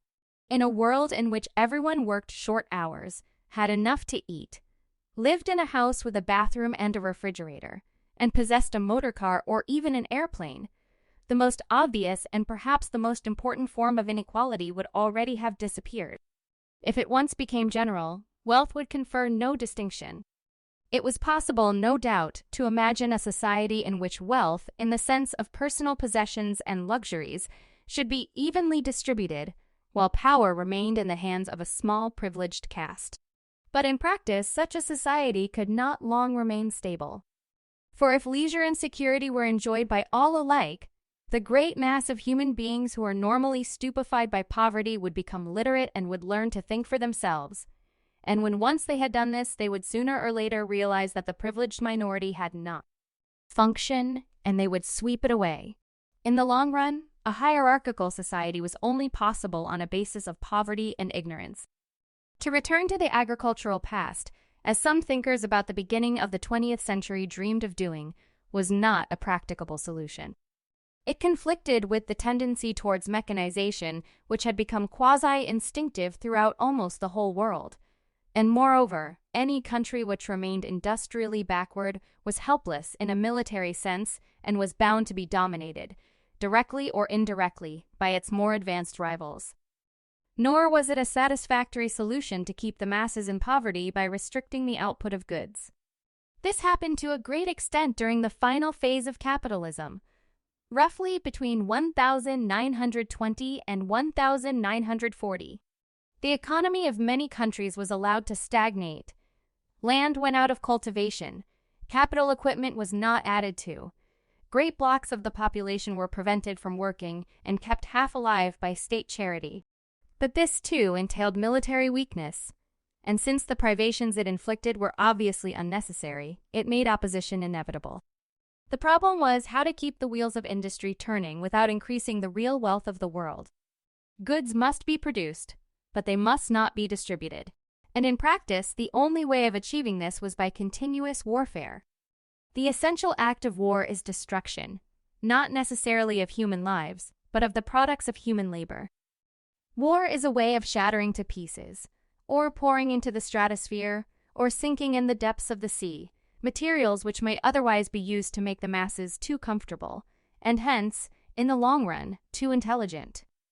Even when weapons of war are not actually destroyed, their manufacture is still a convenient way of expending labor power without producing anything that can be consumed. A floating fortress, for example, has locked up in it the labor that would build several hundred cargo ships. Ultimately, it is scrapped as obsolete, never having brought any material benefit to anybody, and with further enormous labors, another floating fortress is built.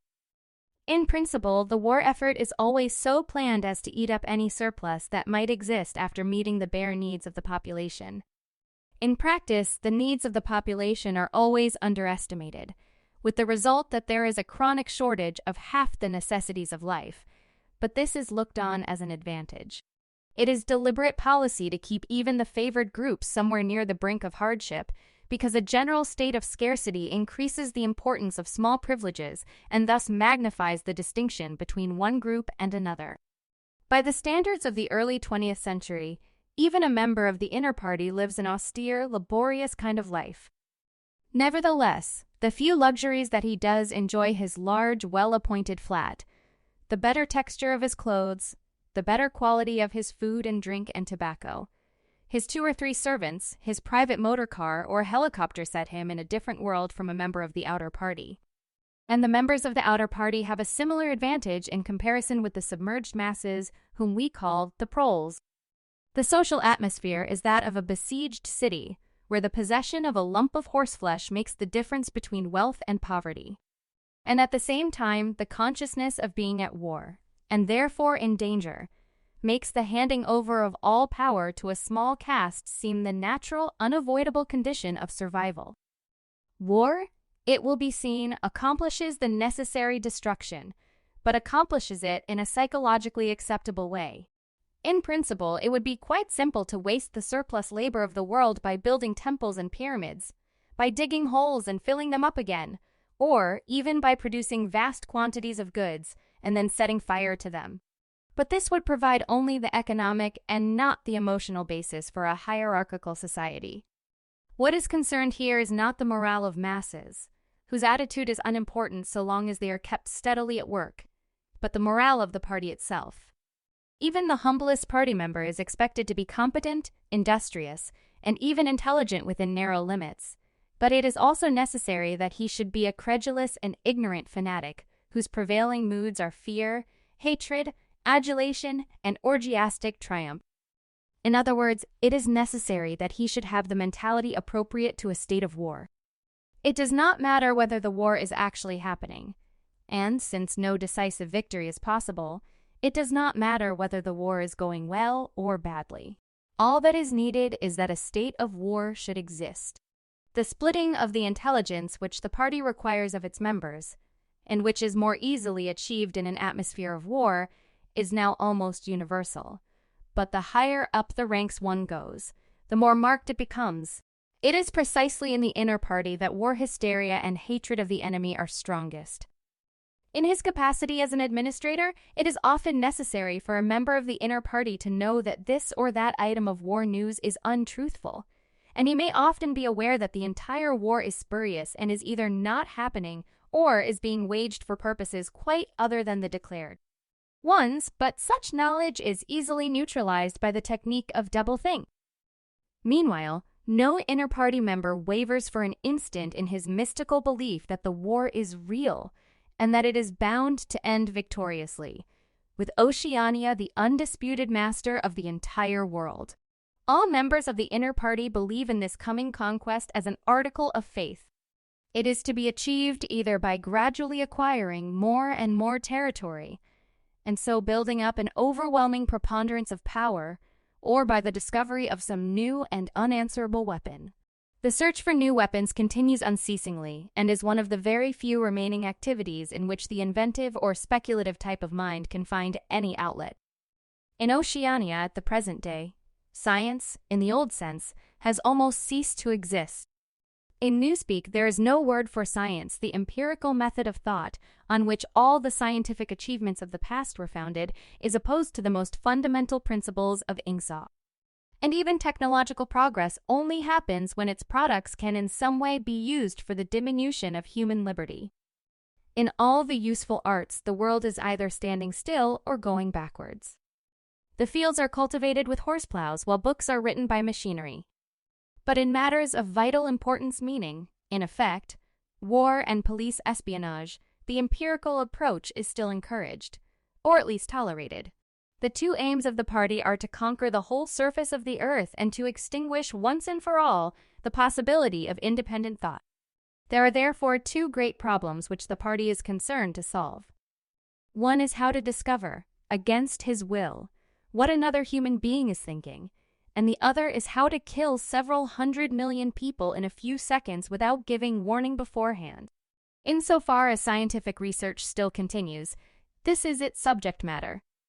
The scientist of today is either a mixture of psychologist and inquisitor, studying with real ordinary minuteness the meaning of facial expressions, gestures, and tones of voice, and testing the truth-producing effects of drugs, shock therapy, hypnosis, and physical torture, or he is chemist, physicist, or biologist concerned only with such branches of his special subject as are relevant to the taking of life. In the vast laboratories of the Ministry of Peace, and in the experimental stations hidden in the Brazilian forests, or in the Australian desert, or on lost islands of the Antarctic, the teams of experts are indefatigably at work. Some are concerned simply with planning the logistics of future wars. Others devise larger and larger rocket bombs, more and more powerful explosives, and more impenetrable armor plating, Others search for new and deadlier gases, or for soluble poisons capable of being produced in such quantities as to destroy the vegetation of whole continents, or for breeds of disease germs immunized against all possible antibodies. Others strive to produce a vehicle that shall bore its way under the soil like a submarine under the water, or an airplane as independent of its base as a sailing ship. Others explore even remoter possibilities, such as focusing the sun's rays through lenses suspended thousands of kilometers away in space, or producing artificial earthquakes and tidal waves by tapping the heat at the Earth's center. But none of these projects ever comes anywhere near realization, and none of the three superstates ever gains a significant lead on the others. What is more remarkable is that all three powers already possess, in the atomic bomb, a weapon far more powerful than any that their present researches are likely to discover. Although the party, according to its habit, claims the invention for itself, atomic bombs first appeared as early as the 1940s, and were first used on a large scale about 10 years later. At that time, some hundreds of bombs were dropped on industrial centers, chiefly in European Russia, Western Europe, and North America. The effect was to convince the ruling groups of all countries that a few more atomic bombs would mean the end of organized society, and hence of their own power. Thereafter, although no formal agreement was ever made or hinted at, no more bombs were dropped. All three powers merely continue to produce atomic bombs and store them up against the decisive opportunity, which they all believe will come sooner or later. And meanwhile, the art of war has remained almost stationary for 30 or 40 years. Helicopters are more used than they were formerly. Bombing planes have been largely superseded by self-propelled projectiles, and the fragile movable battleship has given way to the almost unsinkable floating fortress. But otherwise, there has been little development. The tank, the submarine, the torpedo, the machine gun, even the rifle and the hand grenade are still in use. And in spite of the endless slaughters reported in the press and on the telescreens, the desperate battles of earlier wars, in which hundreds of thousands or even millions of men were often killed in a few weeks, have never been repeated. None of the three superstates ever attempts any maneuver which involves the risk of serious defeat. When any large operation is undertaken, it is usually a surprise attack against an ally. The strategy that all three powers are following, or pretend to themselves that they are following, is the same. The plan is, by a combination of fighting, bargaining, and well-timed strokes of treachery, to acquire a ring of bases completely encircling one or other of the rival states, and then to sign a pact of friendship with that rival and remain on peaceful terms for so many years as to lull suspicion to sleep. During this time, rockets loaded with atomic bombs can be assembled at all the strategic spots. Finally, they will all be fired simultaneously, with effects so devastating as to make retaliation impossible. It will then be time to sign a pact of friendship with the remaining world power in preparation for another attack. This scheme, it is hardly necessary to say, is a mere daydream, impossible of realization. Moreover, no fighting ever occurs except in the disputed areas round the equator and the pole. No invasion of enemy territory is ever undertaken. This explains the fact that in some places the frontiers between the superstates are arbitrary. Eurasia, for example, could easily conquer the British Isles, which are geographically part of Europe. Or, on the other hand, it would be possible for Oceania to push its frontiers to the Rhine or even to the Vistula. But this would violate the principle, followed on all sides though never formulated, of cultural integrity.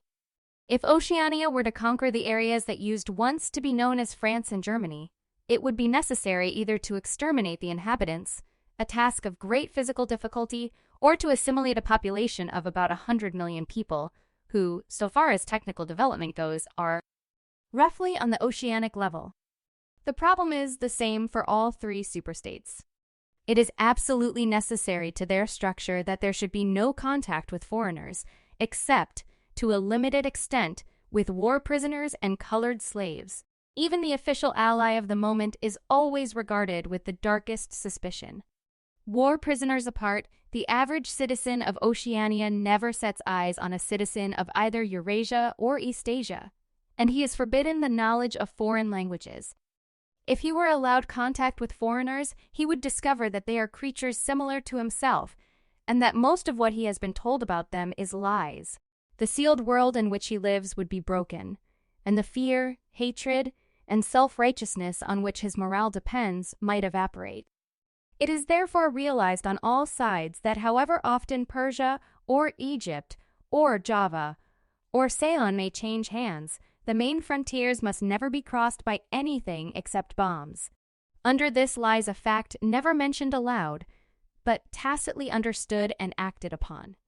Namely, that the conditions of life in all three superstates are very much the same. In Oceania, the prevailing philosophy is called Ingsoc.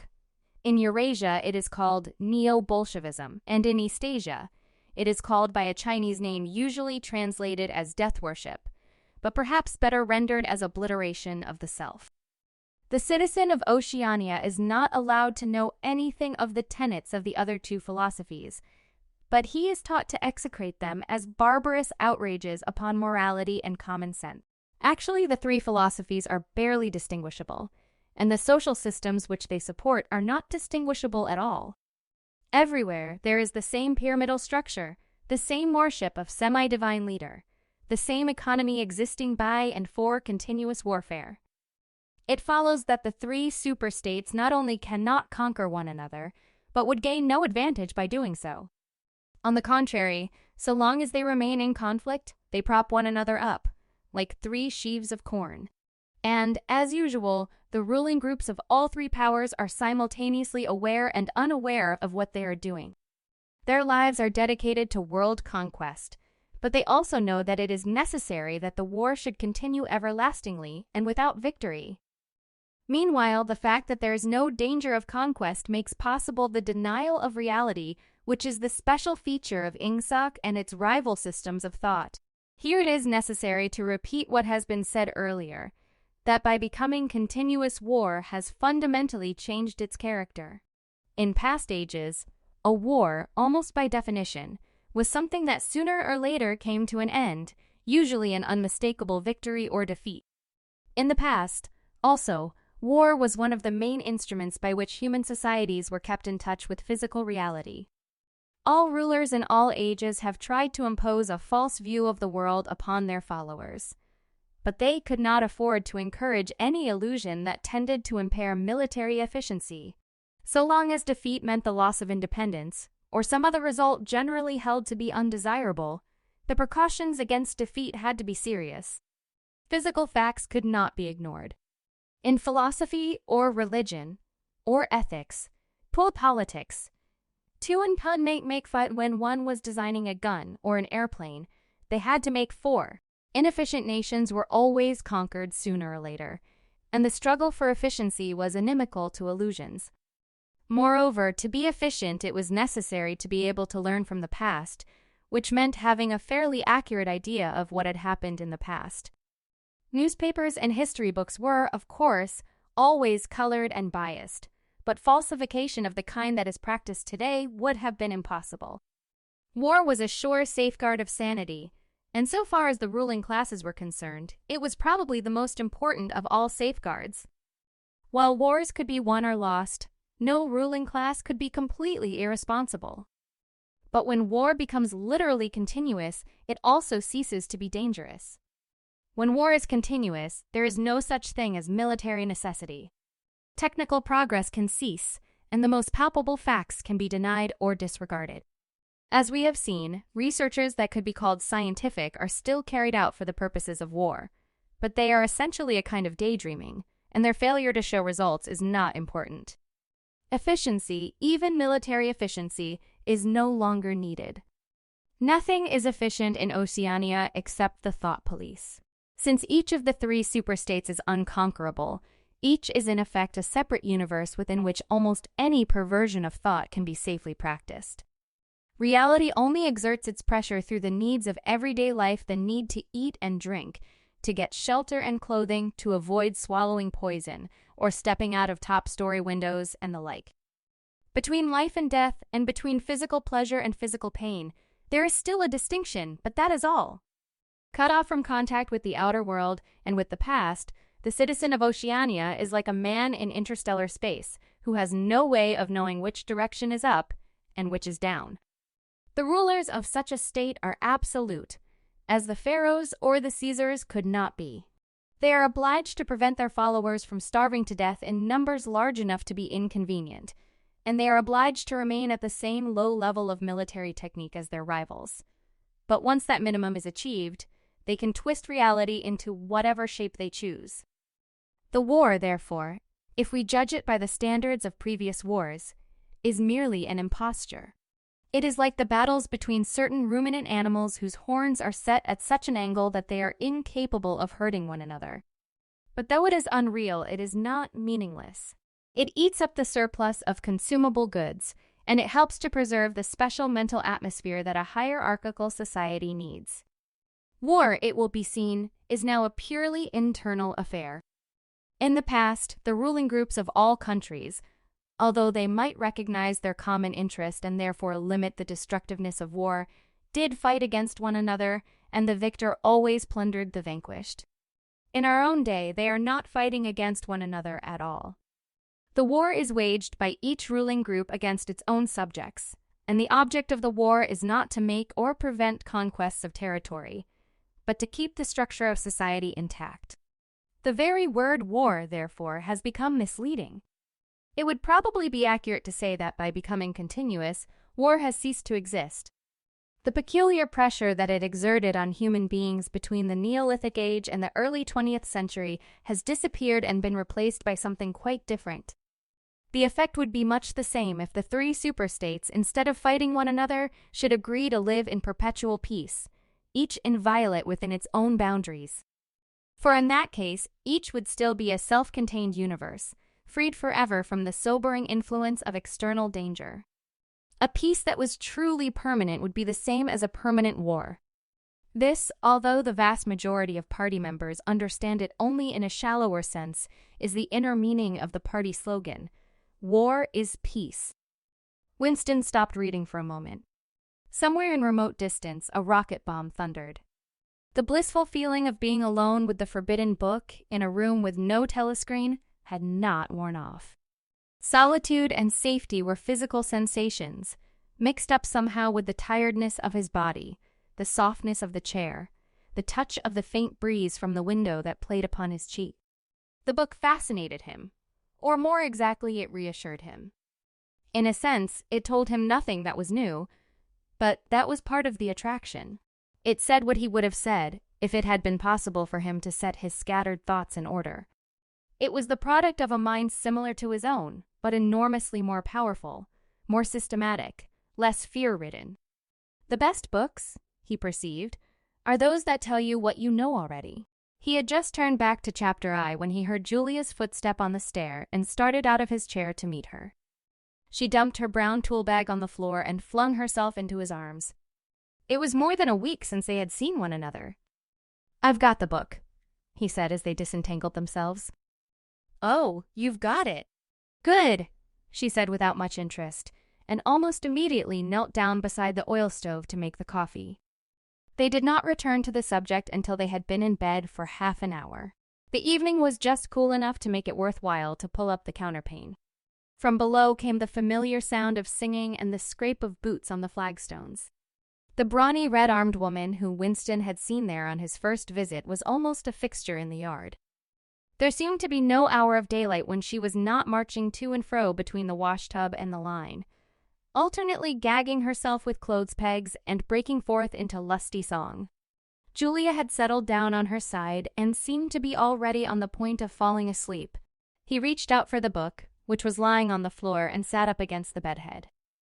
"We must read it," he said. "You too. All members of the Brotherhood have to read it." "You read it," she said with her eyes shut.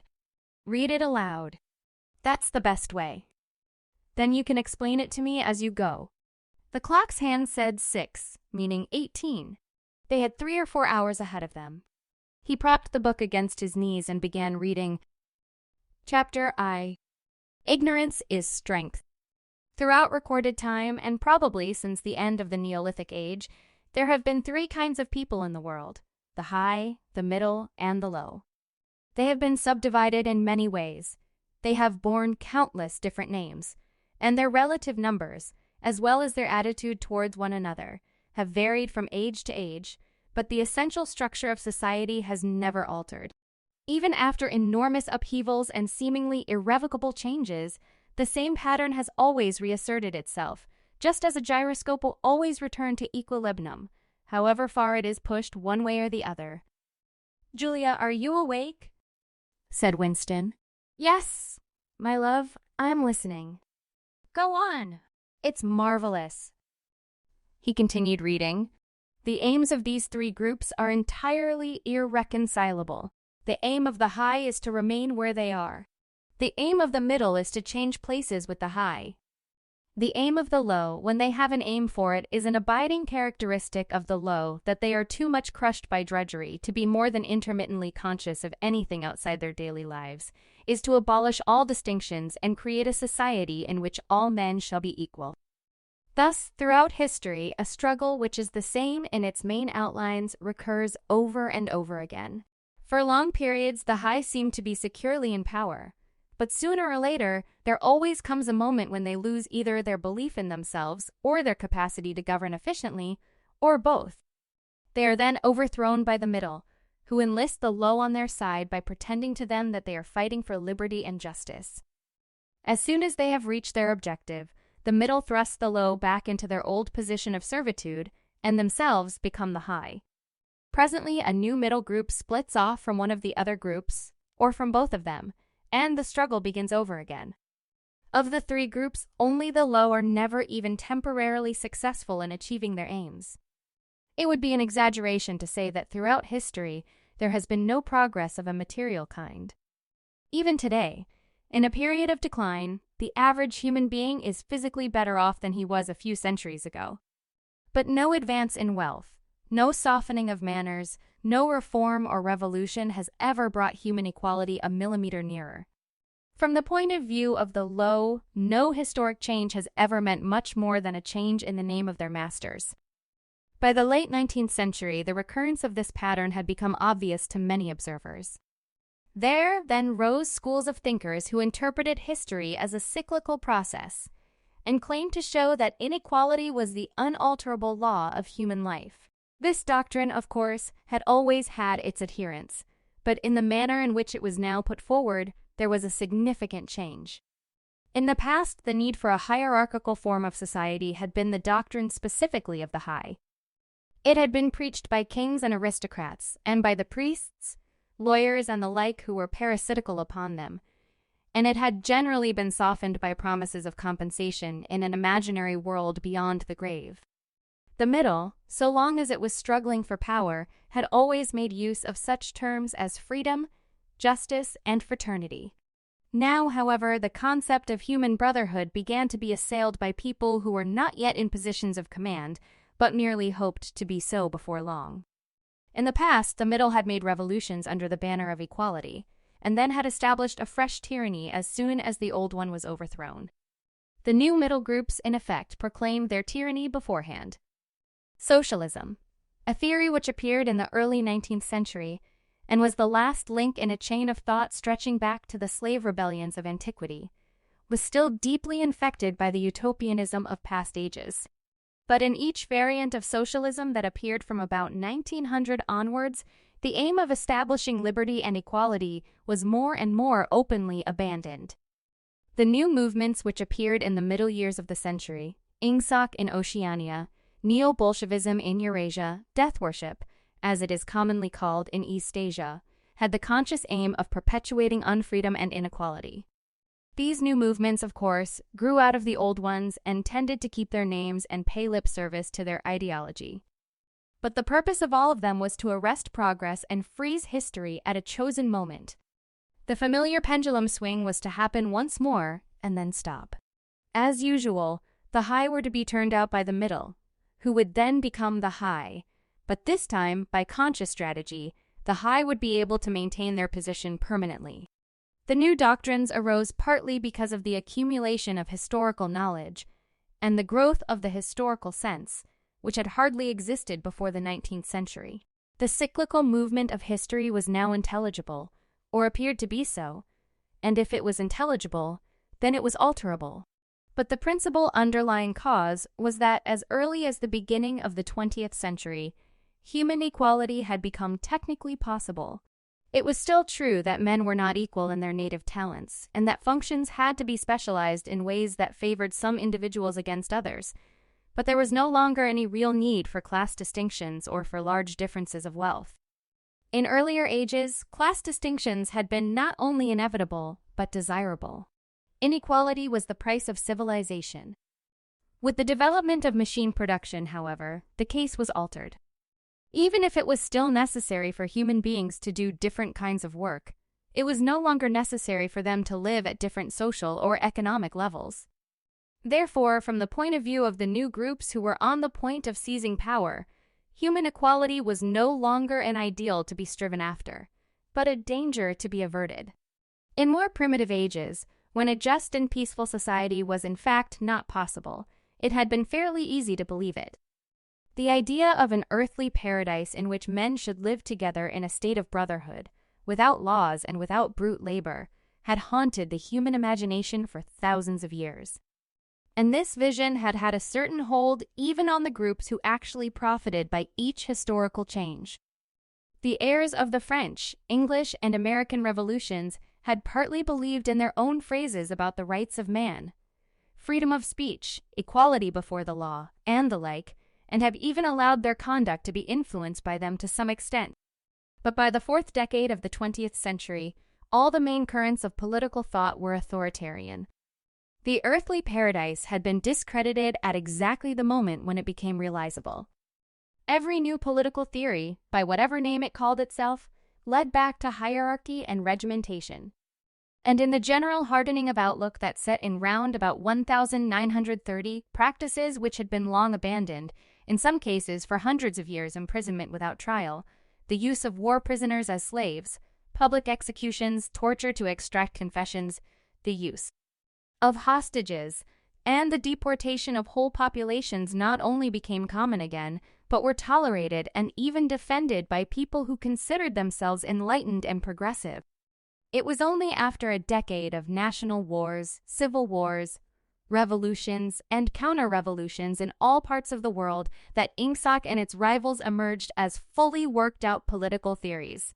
But they had been foreshadowed by the various systems, generally called totalitarian, which had appeared earlier in the century, and the main outlines of the world which would emerge from the prevailing chaos had long been obvious.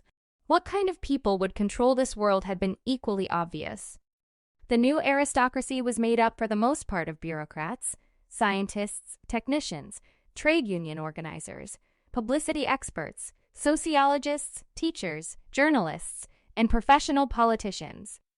These people, whose origins lay in the salaried middle class and the upper grades of the working class, had been shaped and brought together by the barren world of monopoly industry and centralized government.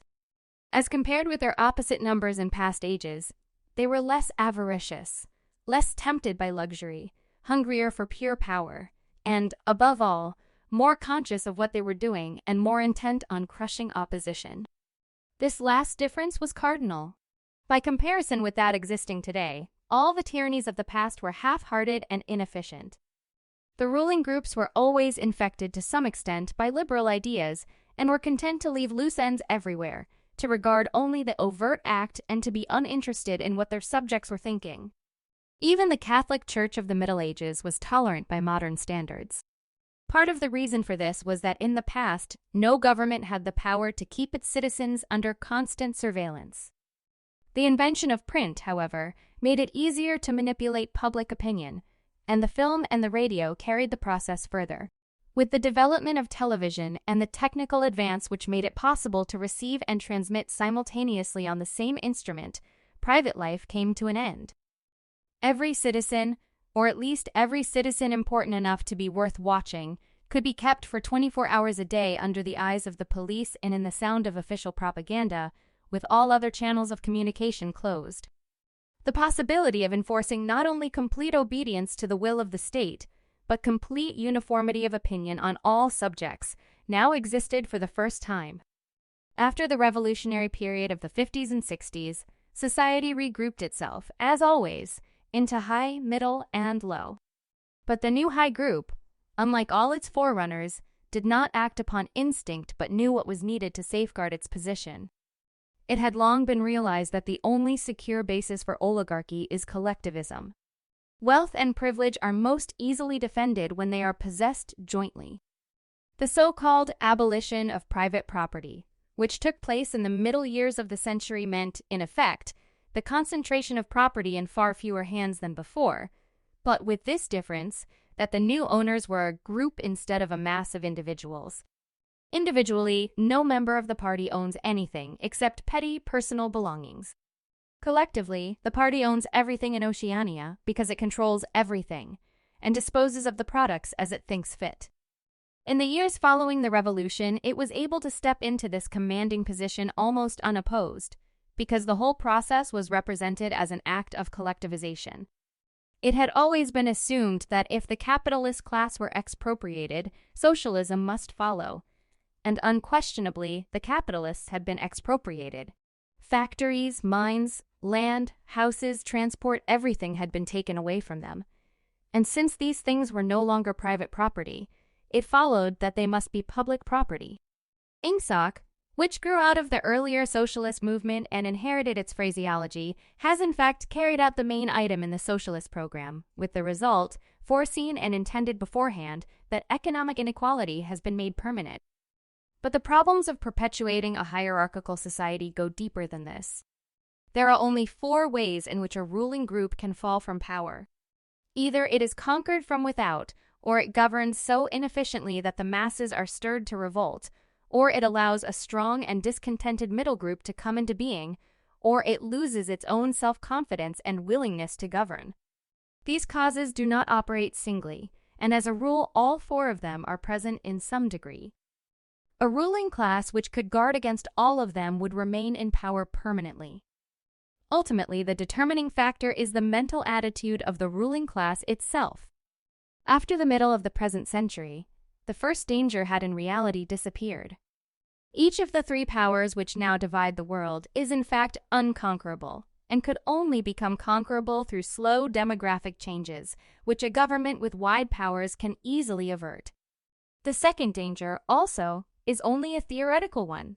The masses never revolt of their own accord, and they never revolt merely because they are oppressed. Indeed, so long as they are not permitted to have standards of comparison, they never even become aware that they are oppressed. The recurrent economic crises of past times were totally unnecessary and are not now permitted to happen, but other and equally large dislocations can and do happen without having political results, because there is no way in which discontent can become articulate.